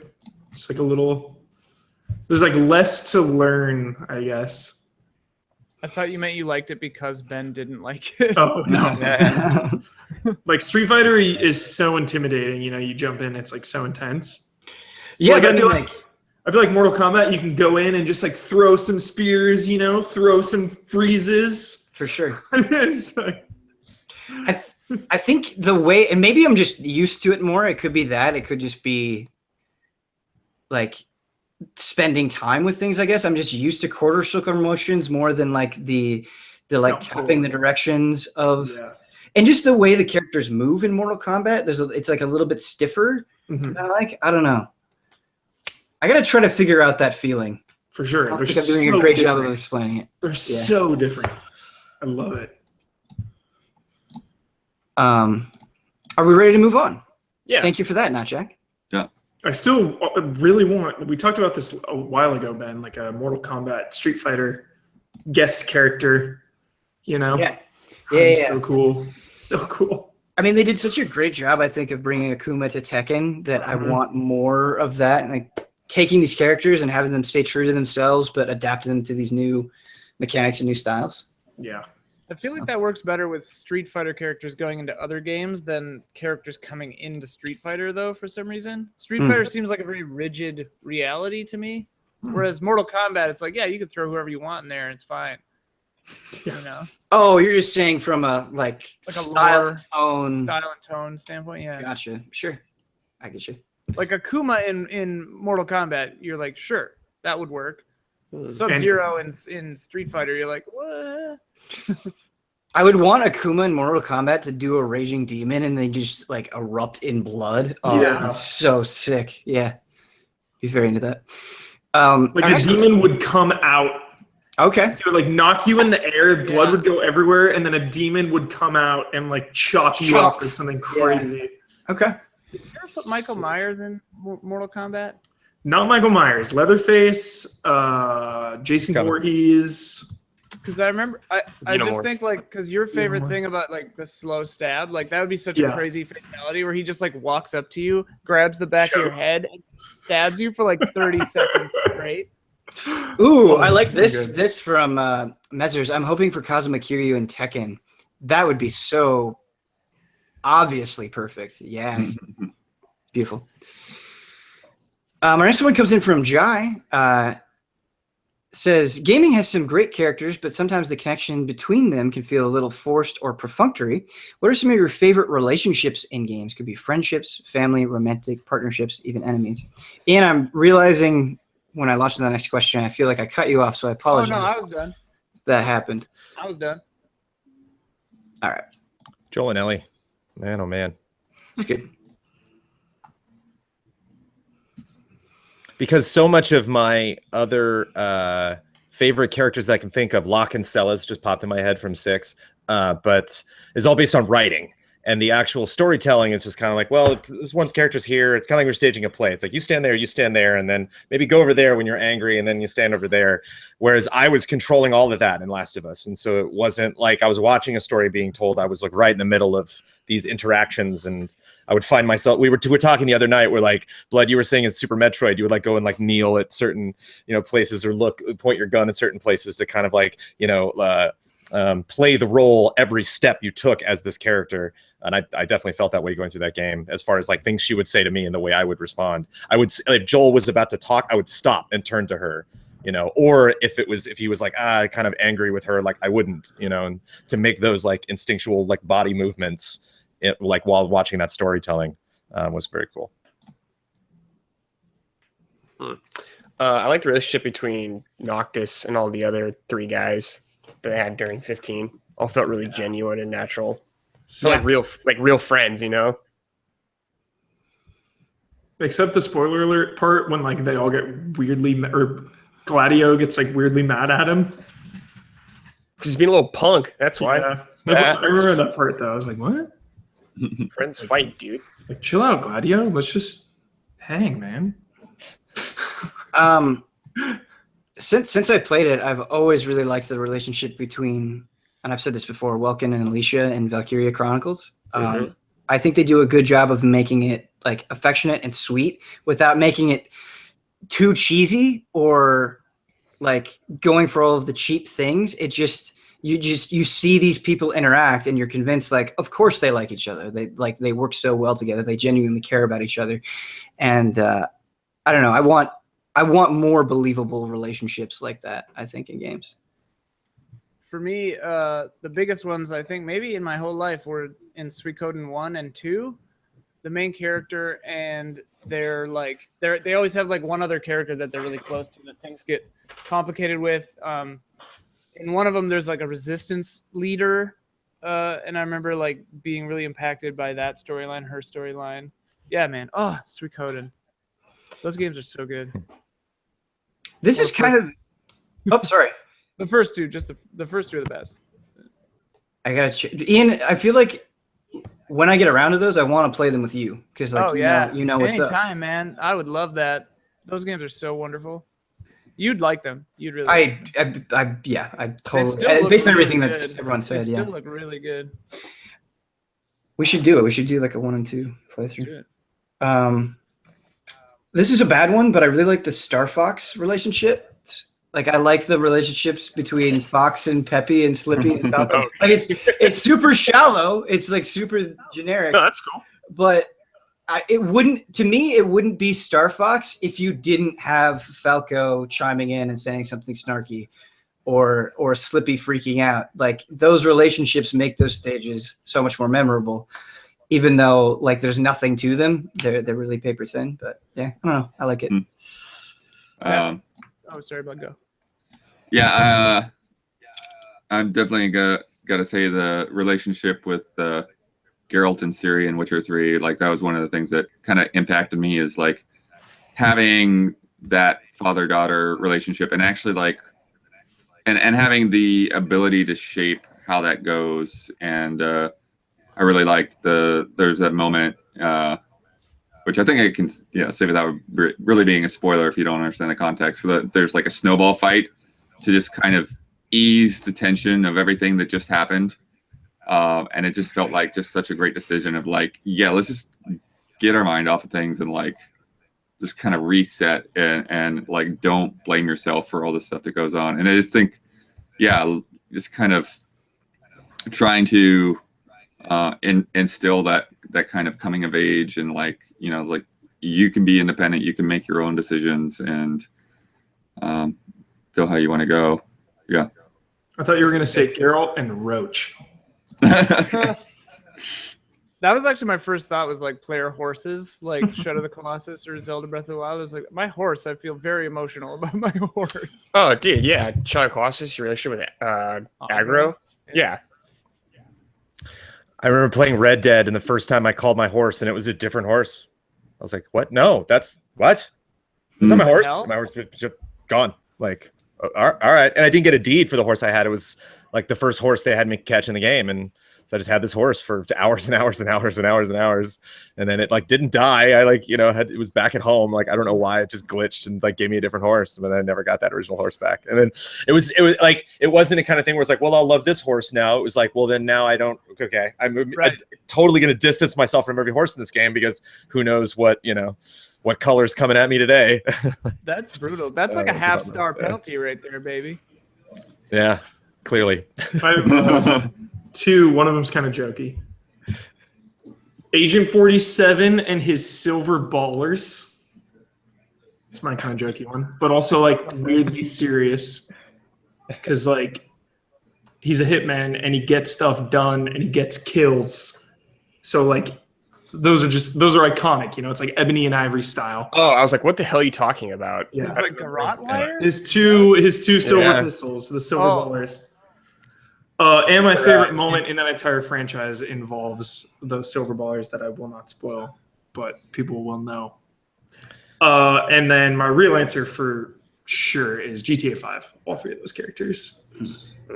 Nice. Chell and GLaDOS is another one that I just thought of. I like.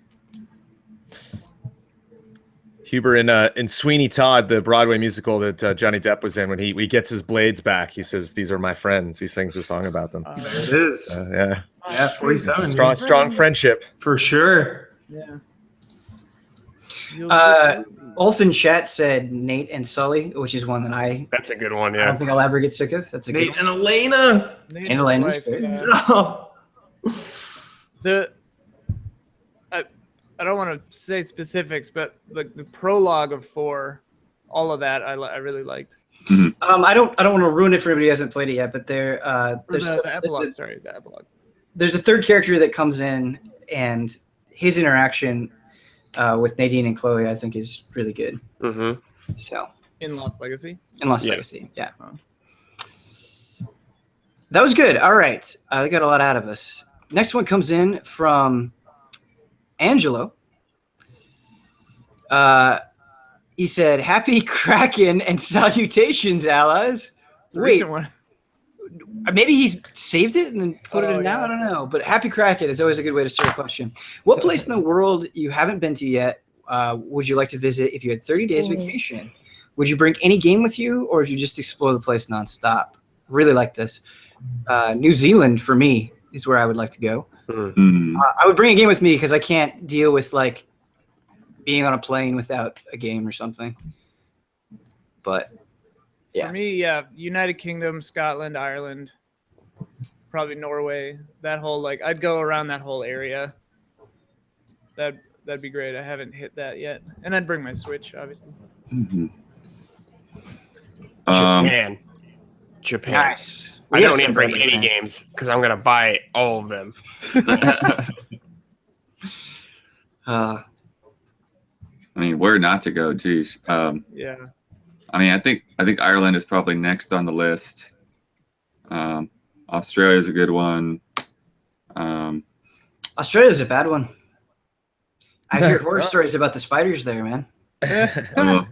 Yeah. Yeah. Eat your face off. I've been on a short safari in South Africa, but I would like to go to someplace a bit longer. Wait, what? Kenya or something. Blood, you're such a well-traveled man, I feel like. Safari. So hype. Wait, what? I'd like to do more of that. Small safari. When did that happen? 2006. Okay.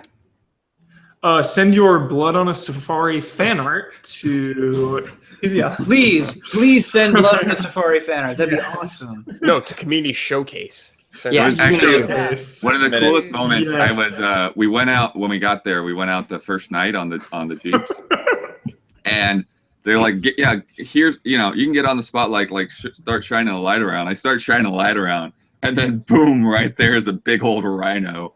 And I'll tell you what, you don't understand how big a rhino is until you see it for yourself out in the wild. It's like, okay, this just got real. That's rad. The Bloodlord today has been off the charts. Mm-hmm. Yeah. I'd go to China, so I go to both of the only two Disney theme parks I haven't been to. There it is. Of course. And China. Yeah, I want to go to Ireland next. It's my big one. Damiani, how about you? I have not been to, I'd like to go to. I haven't been to Spain or Italy. Interested in those. But the Northern European nations, Norway or Sweden. Just I'd like to go up where it's colder and stuff. Check that out. And then I have never South Korea just once. See the awesome sights there, especially Seoul, just to see another giant sprawling cool city like that. Something in the vein, because I haven't seen anything that's been that's wowed me like Tokyo before in terms of just scale and ridiculousness. But I hear some Seoul is pretty close. These are all good answers. Did we get everybody? I think we did. All right. Next question comes in from Hudson. Hey guys, 20 years from now, Nintendo decides to release their magnum opus, the Wii U Classic. Looking at the current classics, we've had generations full of great games. Can you produce a similar list of classics for the Wii U? For all intents and purposes, Breath of the Wild is and will be remembered as a Switch game, so that's out. There are some obvious choices, but even 20 games, I'm not so sure. 20 games might take us a little bit too long. Can we nail down 10 games really quickly amongst the group? I don't know if you can get 20 games on the Wii U. I really don't. Yeah, I'd be interested to try. Okay, Super we can try. Mario Maker. Super Mario Maker? I'm going to write these down, okay? Count it then, yeah. Okay. You said one Bayonetta yesterday. 2. Bayonetta 2. Okay. Mario 3D World. Tropical Freeze. Tropical Freeze. Tropical Freeze for sure. Wonderful 101. Wonderful Hold on, 101. I'm trying to write. Okay. Okay, so I've got Mario Maker, Bayonetta, 3D World, Tropical Freeze. What else? Wonderful 101. Good call. Tokyo Mirage Sessions. Okay. It is. And we're straight at the bottom of the barrel. We're not. Oh my god. Okay, that bothers me. That is absolutely not the bottom of the barrel. That is a great game. Tilted. It's a great I game. didn't mean it in that way. It's just you just said a game that I have no idea what it is. All right. All right. That's We put Zombie U on there. No. Zombie U is scraping. That's a great game and I love it. Yeah, but that's a scrape for sure. classic, Platoon's got to go in there for sure. Platoon, Absolutely. Smash. Yep. Mario Kart 8. Yeah, that Mario Kart is obviously it's been improved, but How about Xenoblade Chronicles X, Ben? Yes, absolutely. Absolutely. New Super Mario Bros. U. Where's my Captain Toad? Captain Toad. Yeah, Captain Toad. Captain Toad. These are good. How many we got? We have 11. Wait, I haven't. What was there was one that we weren't sure on. It's New Super Mario Bros. U. I haven't put down. Yeah, New Super Mario Shovel Knight. DLC. Is Shovel Knight going to be on there? No, Okay. I don't count that. Hyrule Warriors. I would put it on there. I like it. It's not amazing, but I like it. Scraping at the bottom of the barrel Yeah. now. We're trying to On get there. this We didn't do Monster Hunter 3. We didn't do Monster Hunter 3. Monster Hunter 3 Monster Ultimate. Hunter 3. I can't think of any other games. Oh. Smash? Do you want to put Smash Oh, on we there? have Smash on there. Okay. Mario Kart? I don't know. We have Mario Kart on Make there. sure we're not forgetting. Okay, that's it. Okay. Now I'm going to go through the list again. So we've got Pikmin 3, man. Pikmin 3. What are we doing? We're miserable human beings. All right. We've got Mario Maker, Bayonetta 2, Mario 3D World, Tropical Freeze, Wonderful 101, Tokyo Mirage Session, Splatoon, Smash, Mario Kart, Xenoblade Chronicles X, Captain Toad, New Super Mario Bros. U, Hyrule Warriors, Monster Hunter 3 Ultimate, Pikmin 3. Will we put Star Fox Zero on there? No. It's terrible. No. Okay. We put Yoshi's Woolly World on there. For Jones, yeah. It's For a good Jones. game. Okay. What Why about? don't you put that Wind Waker HD on there for Damiani too? Oh, absolutely. And Twilight Princess HD might as well. Yep. Double We're it up. getting- Double up. Zombie U, we got room. Let's bring it back. Let's bring it in there. We got space to fill. Yeah. Will we put Paper Mario Color Splash on there? I haven't played it, so I don't. I don't know. I played a little bit of it, but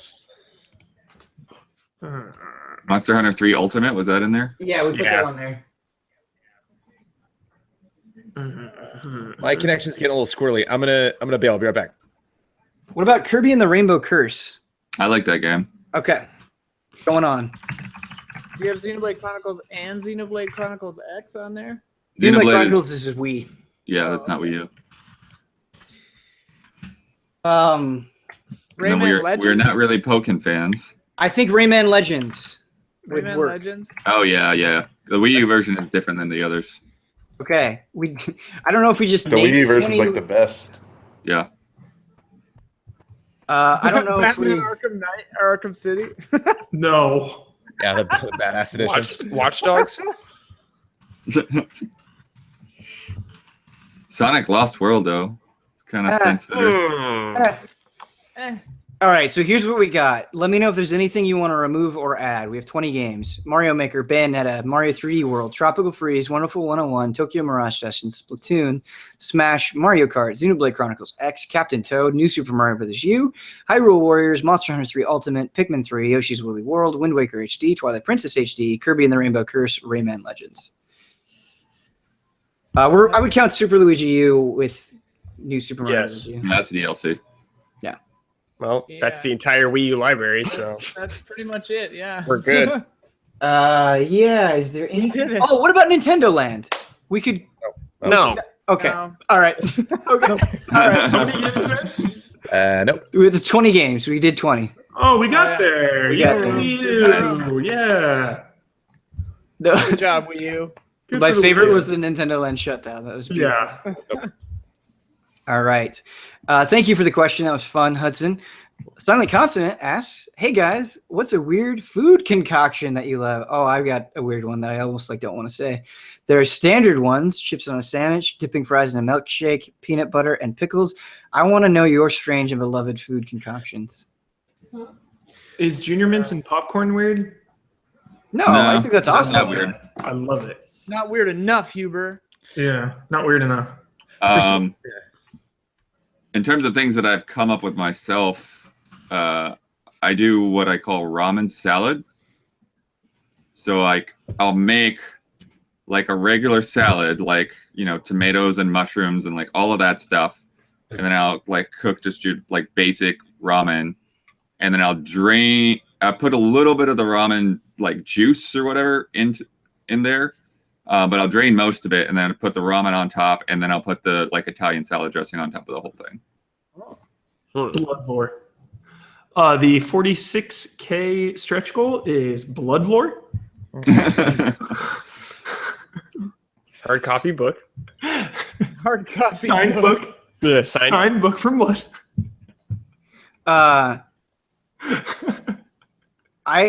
People always make fun of me for this, but it was something that like, so I really looked up to my dad, and this is some weird thing that my dad did that I got into because I looked up to my dad. And so he would always cook noodles, either like elbow macaroni or shell or just like basic ramen. And he would put tomato juice on top of it, and then he'd put salt on top of it. And I have that like all the time for lunch. And people think it's the weirdest thing ever. Like V8? No, not V8, like Campbell's tomato juice. The only weird thing I've ever seen you do, Ben, is have milk and soup. Yeah, that's it. That's it. milky That's the weird soup. That's combination. it, dude. Wait, drinking a glass of milk with soup? Yeah. I still don't think that's weird. Maybe I just grew up around weird people, but like having a glass of milk with any meal was not that weird. I'm with you, Ben. I got your back. Thank you, Brandon. Thank you, Brandon. I think it's hilarious, but still got your back. Yeah. One thing that I've always done that apparently is weird, but maybe it's not weird, maybe it's a Midwest thing, I don't know, is when we're making tuna fish, like out of a can, tuna fish sandwiches, we would mix yellow mustard and mayonnaise into it. That's like how you make it. It sounds terrible, but it actually tastes pretty good. Yeah, I mean that's pretty for a tuna salad. That seems pretty normal to me. Okay, yeah, because I don't always do mustard, but I had a friend who like saw me put mustard in it and like had a heart attack. They were like, "What are you doing?" Okay. Also, apparently people think taco pizza is weird, and you Californians are just wrong. Like taco pizza is a super normal thing. It's beloved across the globe. Yeah, Across the globe, huh? Across the globe. Yep. You do it in California? No, not in California. California is this weird black hole where they don't understand the greatness of taco pizza. It's the only place I've been to where people thought it was weird. It's two great things at one time. Yeah. Brett told me Seth Rollins eats it, so I'm cool with it. Yeah. Oh, he's from Iowa, though. That's why. Taco pizza is not weird. I never heard of that in my life until I met you, Ben. I had this comment from Chaz, really funny. I had a DiGiorno taco pizza once, and it ruined my life. Don't get DiGiorno. Don't do that. Yeah, just don't get DiGiorno ever. Yeah, Don't do that. Yeah, don't do that. There you go. Don't do that. Yeah, the schools had a thing they called fiestadas, which were made very much like the school pizzas. Like it was kind of the same thing, but it was like instead of a rectangle, it was more like I don't know, like a hexagon or an octagon kind of shape. And then it just had like a different kind of cheese and like maybe like refried beans or whatever on it. I always liked them. Huh. Yeah, it's not weird. That's Florida schools. There you go. a meme that makes no sense. All right. When I said across the globe, I was obviously kidding. I don't think it's across the globe. I certainly had never heard the words taco pizza before, Ben. Those Russians and their taco pizza. I mean, I'm from the Midwest and I've had Taco taco pizza. pizza. So it Yeah, must be a it's Midwest good. thing. It's just a Midwest thing. That's all it is. John H. So he says to disregard if Bosman isn't there. Bosman is not here, so Disregard. I think we will skip this one. But if you want me to save this, or if you want to send it again last time, let me know. Send us a message on Patreon, and I will definitely do that because I feel bad skipping it just because Kyle isn't here. Next one is from Forrest. October is coming up, and there is a spooky property that deserves better when it comes to video games. There have been many attempts to translate Scooby Doo over the years, but none have truly capitalized on the source material. And lately, it seems nobody can even be bothered to try. So what developer are you putting in charge to finally create a product worthy of those meddling kids and a Telltale. dumb dog? Yes, that's what I was going to say. Just give it to Telltale. Brandon Jones crushing it right out the gate.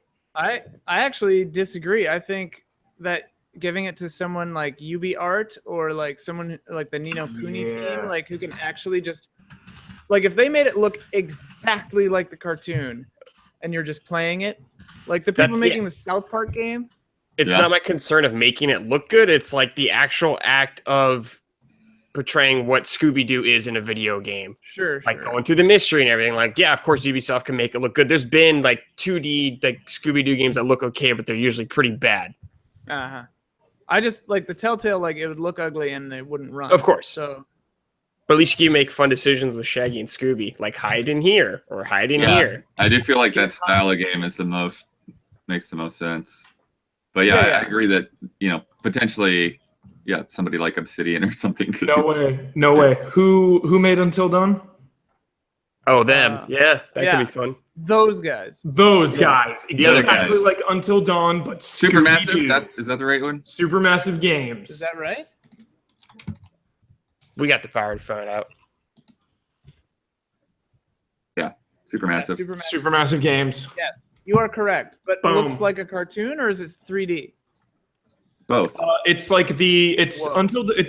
it's Until Dawn style, 3D, but still looks like a cartoon. Nice, Dude, could you imagine if David Cage made a Scooby Doo game? How crazy that would be.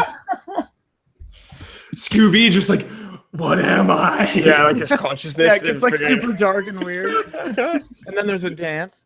And then there's a supernatural twist halfway through. Like that's the real twist. Like all the Scooby Doos were like there Right. wasn't really anything supernatural happening. Now David Cage has made the supernatural real. Movies did it, blood. The ghosts were real in the movie. Yeah, the movies. Oh really? In the cartoon on Zombie Island, I'm they're not watching real. Zombie Island, baby. The best. Dope. Ben, I think Metallica does a Scooby Doo song on that. I'm not even kidding.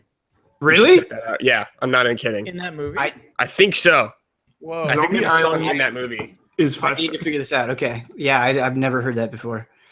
Hubert, you would make the perfect Scooby-Doo villain, like dressing up as some monster and then being captured and taking your mask off at the end. Would I be the red herring or would I be the main villain? Both. I think you'd be the main villain. Yeah. I think for the first time in history, you'd be the red herring, And but the that's a red villain. herring. Right. Yes. Yeah. Bossman's the red herring.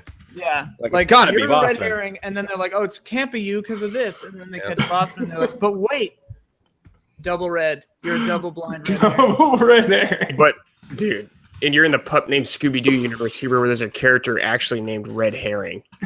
I remember red herring. And every time you I get think caught, you Scooby-Doo's make this okay. face, Huber. You go, Yeah, that's all right.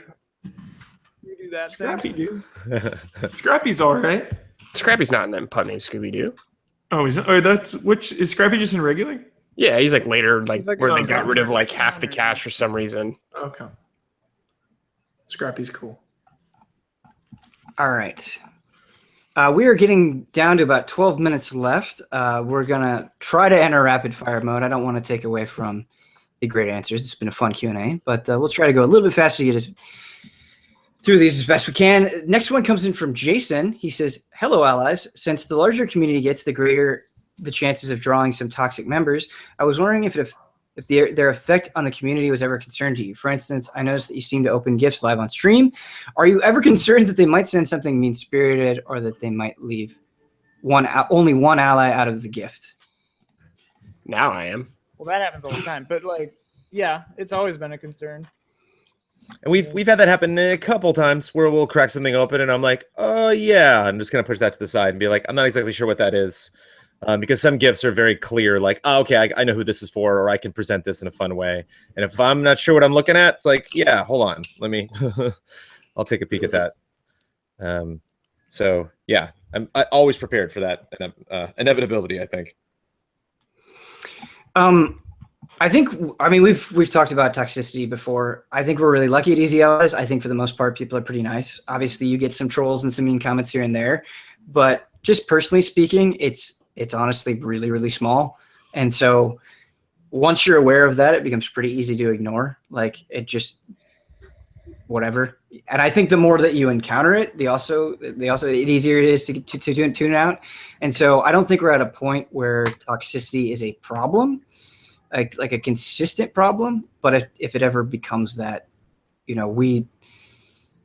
I don't want love and respect to just be like some empty slogan. Like I want us to try to improve it. And if people do feel discriminated against or left out or targeted or anything, I would want to like us to look in and address that. But I know like Blood and Damiani especially are very good at keeping up on what's going on, or at least they're trying their best to keep up on what's going on, and they're usually aware of any potential problems, and they try to handle it in a very mature, reasonable way.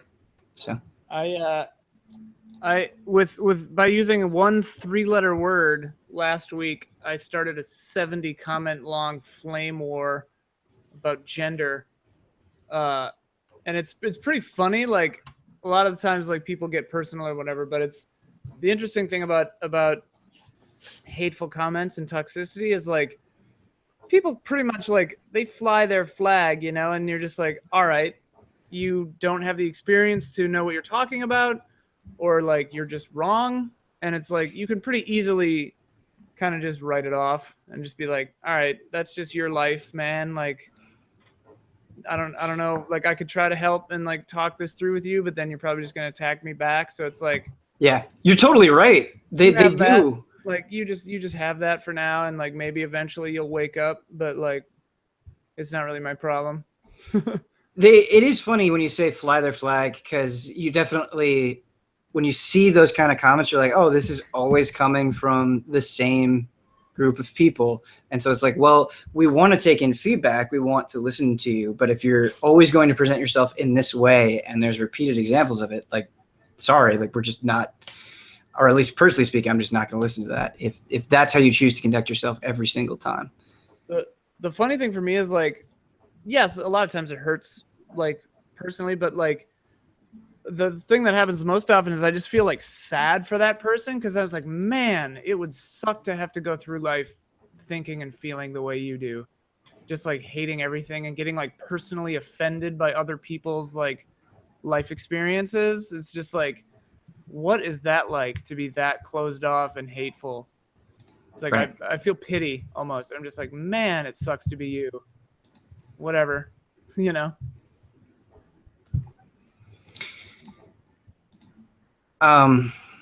Next question comes in from Noah. What do you think are the strengths and weaknesses of your community? What are your favorite things about it? What would you like to change in the future?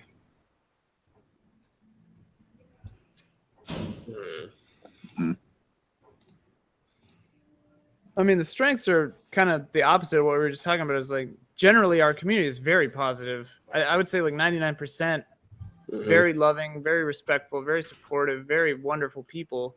And I love that it's bringing people together. A weakness, I guess, is just that it's like going back to that advertising question, like our outreach isn't big enough to invite more people like that into it, you know? Yeah. Yeah, I mean,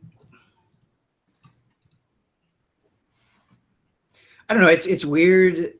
Not that the question is bad or anything, but I think what I like about our community is, at least the people that I've interacted with online, they're all really different. You know, they all have different tastes. Some of them are way into games and play a lot of stuff. Some of them aren't into games at all, and they're more interested in like the tabletop and Fiasconauts stuff that we do.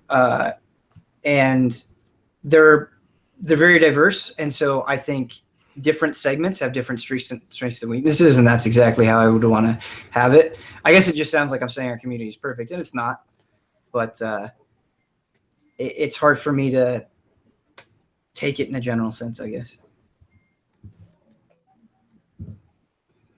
But it's kind of a lame softball answer. I can critique our audience. I got a good one, just because it's done out of love.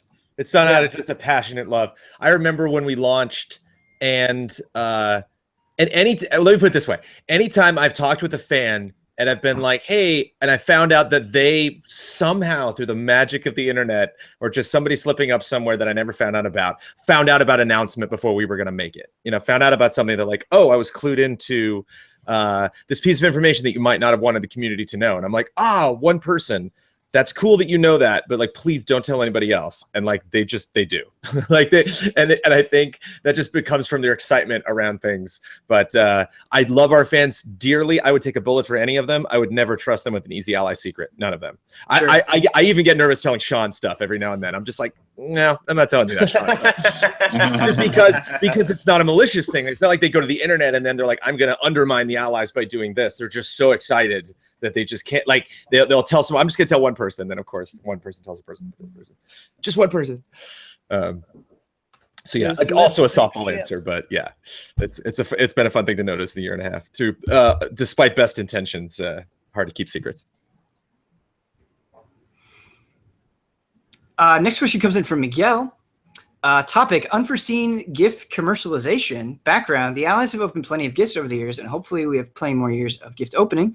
Most of the gifts the Allies receives are retail in nature. Then there are the custom or handmade items. By far, these gifts are the most special. Case in point is the straight-up Uneasy Alliance video game. Yeah, how insane is that? A situation has arisen where an EZA fan is now making a profit from a gift. I am talking about the tarot cards, which are now up for sale by one of the persons who just by somebody. Now that Easy Allies is a thing, you may have to worry about enforcing your copyright. As I know it, a person cannot make Nintendo related items, say a toy, and sell them without Nintendo's permission. What is Easy Allies' opinion about this commercialization? In that case, they asked. Yeah. And So we were like, I think that's the key. Is like without Nintendo's permission. Well, like Nintendo gives permission to people to make things and make merchandise and sell them. Yeah. So and we gave permission for that to happen. This is something that I do see in the community sometimes, where somebody will do something and there will be an assumption that about it. And I'm not saying that that's necessarily what's happening here. I think it's an interesting question, but like, don't run away with something when it's like, no, yeah, we told them they can do that and it's totally fine. Like, I don't know. Just don't assume. Just don't assume. That's all I'm trying to say. Yeah. And I mean, generally the answer is like, if you're not using any actual official branding, like the logo or things like that, and you've asked for permission, you know, it's not likely to be, especially if it's not a compete. Like we don't produce tarot cards, so it's like not a direct competitor. So it's not likely to be an issue, even on a legal copyright standpoint. Like it's not likely to be a problem, but ask permission, which in that case they did, and we granted it. Yeah, and we were very flattered too, like by that entire thing. So I think that's something that people have been very good about. A lot of things that people have made. I know, like those best of videos. That that permission was asked there, and it's doing a great thing. And a lot of people watch those videos and enjoy them. And I think our fans in general have been really good about communicating with us. So. Yeah. Yeah. Yeah. Yeah. Okay, next question comes in from Caesar. He says, hello, Alice. As far as I know, none of you have kids yet. That's not true. Don has a kid.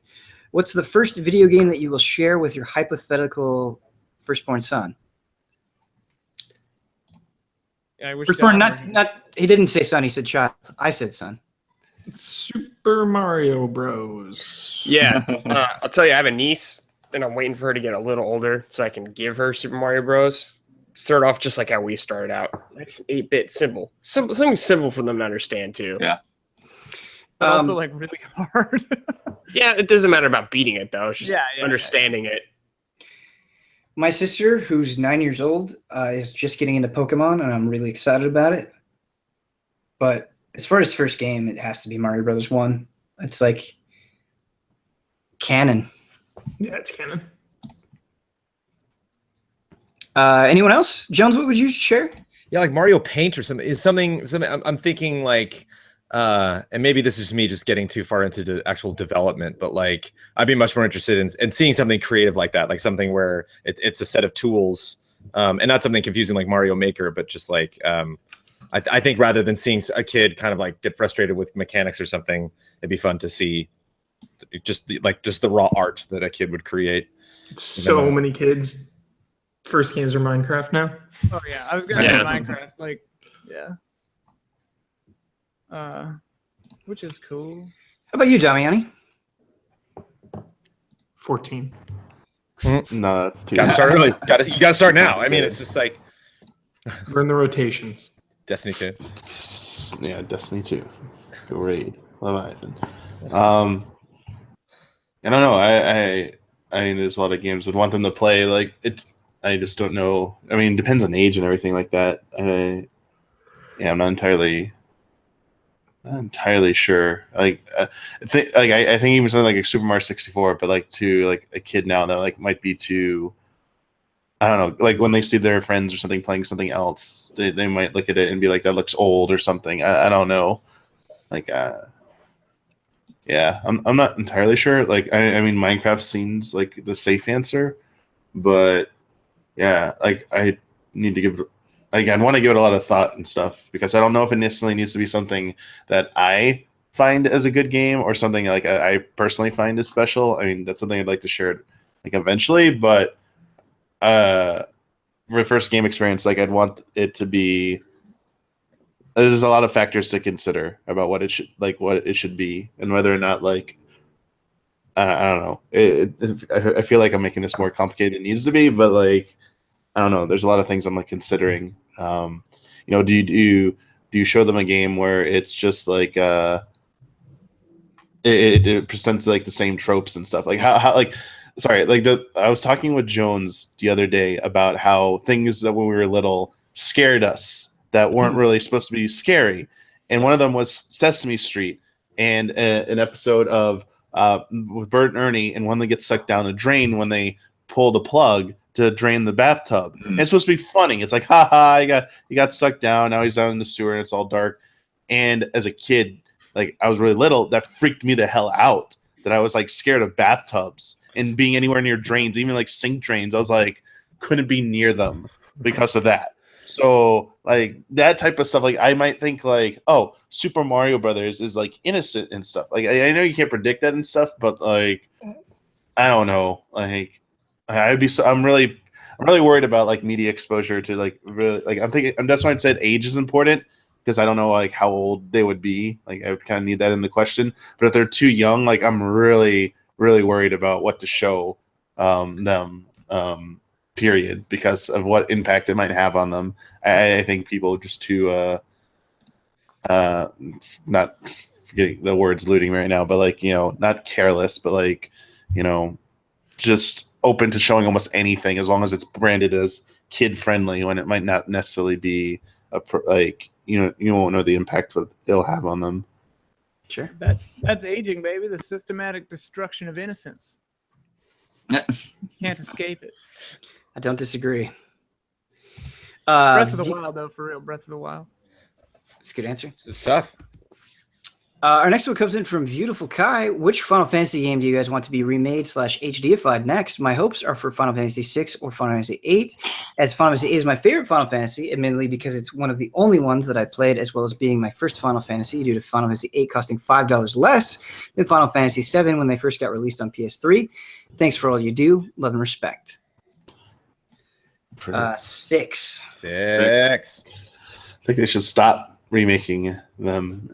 Yeah. I don't think they should do an HD 3D remake of any of, especially of the 2D ones. Like, I think they should stop that. Any PS1 or earlier ones, please don't do that. 7 is it. Get 7 one and done. If you were like, you really got to do one. Sorry, you got to do one. We're doing one. Final Fantasy 1. Redo that game. Sure. Like, it's just it's the one that's open. Like, no one's gonna get super offended by a lot of the changes they're gonna make to the game. That'd be really cool. Yeah. Yeah. Like, it could be like drastically different. Yeah. It doesn't have to be a remake, but I want them to put Tactics on the Switch. Probably just the War of the Lions version with the cool cutscene, anime cutscene. The first game has a canoe. Do any of the other Final Fantasies have canoes? Not that I can think of. You guys know Final Fantasy way more than I do, but I still feel like they're such a product of their time. Yeah. That, like, remaking them is weird. I don't know. I know there's like, what I was thinking. I know there's the handheld ones and stuff, but I still feel like they're so rooted in the time and place. Like, I don't know. Like, what are you talking, like, remake wise? Are you talking full blown, like, 7 remake? Yeah, I think that's the weird part of it. Yeah, because it says remade / HDified, where I could just see an updated, like, making the sprites real nice, like they did for Final Fantasy 1, 2, and 4. Yeah. Like for 6, and the game would still be intact. Like, it wouldn't really change all that much. I want completely. Yeah. Go ahead. Project Final Fantasy VI Traveler. I want that. Sure. Yeah. When you say they're rooting the time, you're saying that they wouldn't hold up now, or you couldn't adapt them to modern times? He's over it. No. What he's saying, you know? He's not at all. Not at all. Just looking ahead. Yeah, like looking ahead, like I don't know, like Damiani said, remaking Final Fantasy 1 because it's so like no one would get offended, but at the same time, like that's history, you know, that's like where it started. I don't know. Maybe I'm Who just cares? You still have the Oh, old you know what ones. you know what you could do?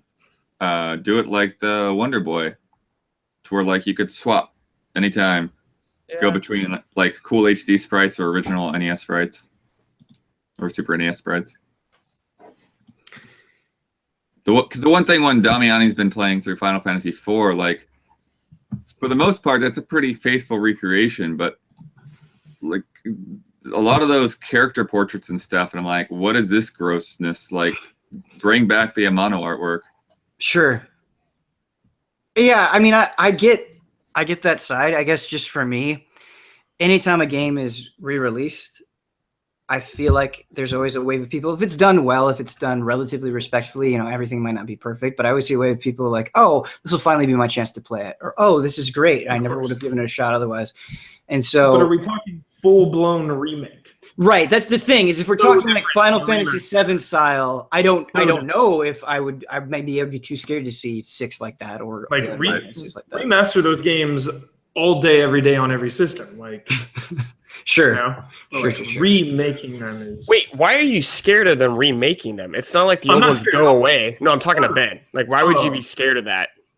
Because in a weird way, Brad, like, I do think there's a risk of devaluing something. Like, when you have something that is great, it's not that the old one goes away, but I feel like it diminishes it to me personally, where it's like, okay, you have one good version and you have a bunch of really bad versions.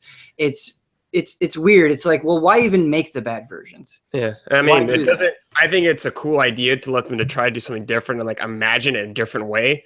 Like Sure. for me, like it wouldn't matter to me because I could still have the original version there. It doesn't devalue like a certain game for me anyway more than I think maybe a better way of articulating it, right, is like Final Fantasy VI. I really like those characters, and if you're giving them voices, it's very hard now for me to go back to the old version and disassociate those voices if I don't like them. That's a good point. From what they've put in now, or Yeah. if you make that character do something, or if you animate a scene that isn't the way I would expect it to be animated, it's hard to go back with this new updated technology. It's like going to a movie and then reading the book. Like, you're gonna think of those characters. Remakes are so high stakes. I think I'm just cool with having like two separate versions of something nowadays. I feel like having the book version of Game of Thrones and the TV show are just completely different. Like, I'm okay with that, I guess now. I like what DRD 7 of 14 said of this. I liked another angle, like they did with Crisis Core. I think that's interesting. Like, just carving out your own space within the world to try to do Like a side story. like a side story. Yeah. They did that with 4, right? And people didn't like that Oh, that was after bad. years. Yeah. The dangerous thing to me is when you like A sequel. change things or retcon things. Like Alien Covenant kind of like ruins the earlier movies by like changing the lore. So like you have to just be careful with that. I like what you were saying about associations too, but it's like if they take too many liberties, Right.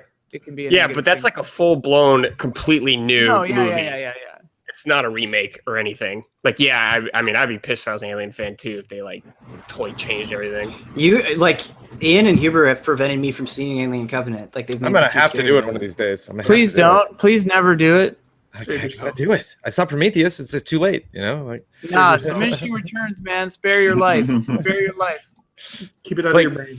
Jones, I'm okay if there's the special editions of Star Wars. If I could get the original ones also, No, yeah. Right. I would be okay with it, Yeah. but I can't. I know. Evil. Disney is evil. Yeah, I mean, it's weird to think about like just how subtle things can color your perception of a game sometimes. Because like, Brad, when you were streaming Final Fantasy IX, like even the fact that they had smoothed out those textures and those textures weren't all kind of, you know, gritty and pixelated looking, and like all the edges were super clean and smooth, like that made it feel weirdly like a different game to me in a way. For sure, yeah. Kotaku, I think, or Polygon Blood did a great article about Final Fantasy 12 doing that exact same thing. The Right, remaster. Just like being in a shop and they had like side by sides and it would like totally change the feel of it. Yeah, I don't ever want to see a remake of Super Metroid. Just re-release it. We are at 2:10, but this last question is very interesting to me, and I think it's a good one to end on. This will be our last question for the day.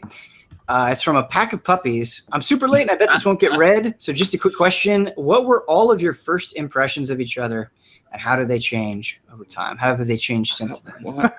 How do you even start that question? Oh, man. I remember Huber's, and I think Jones had a similar experience. Huber came into my office, and, like, I don't remember the exact first thing, but, like, I remember he, like, squeezed my shoulders and said, like, Dark Root Basin. It was definitely Dark Root Basin. Yeah. And then I remember going, and then he, like, left. And then I turned to Justin and Jelmo, who I shared a bay with, and I was just like, who the hell was that? And then he's like, I think that was a new intern or something. And we were like, what the hell? I was like off put, but now obviously I love you, but Now you get it. yeah, now I get it. There's a learning curve. Yeah, definitely. I was convinced that when I was an intern, because I was an intern, Brandon Jones didn't like me. I think it was just very intimidating to me because I had listened to his voice a bunch on videos. And then I remember the first time I heard his voice and then turned around and saw his face. It was the first time I saw his face. Just like, that's him. That's the voice. And I think just because of that prominence, I was always very, very intimidated. But I found out that Brandon Jones was very cool and very That was easy like person to your talk to. first impression on his first impression. Yeah, exactly. I assumed the worst, I guess. Right. Mine's really boring. I thought you guys were all really nice. That was it. And you are.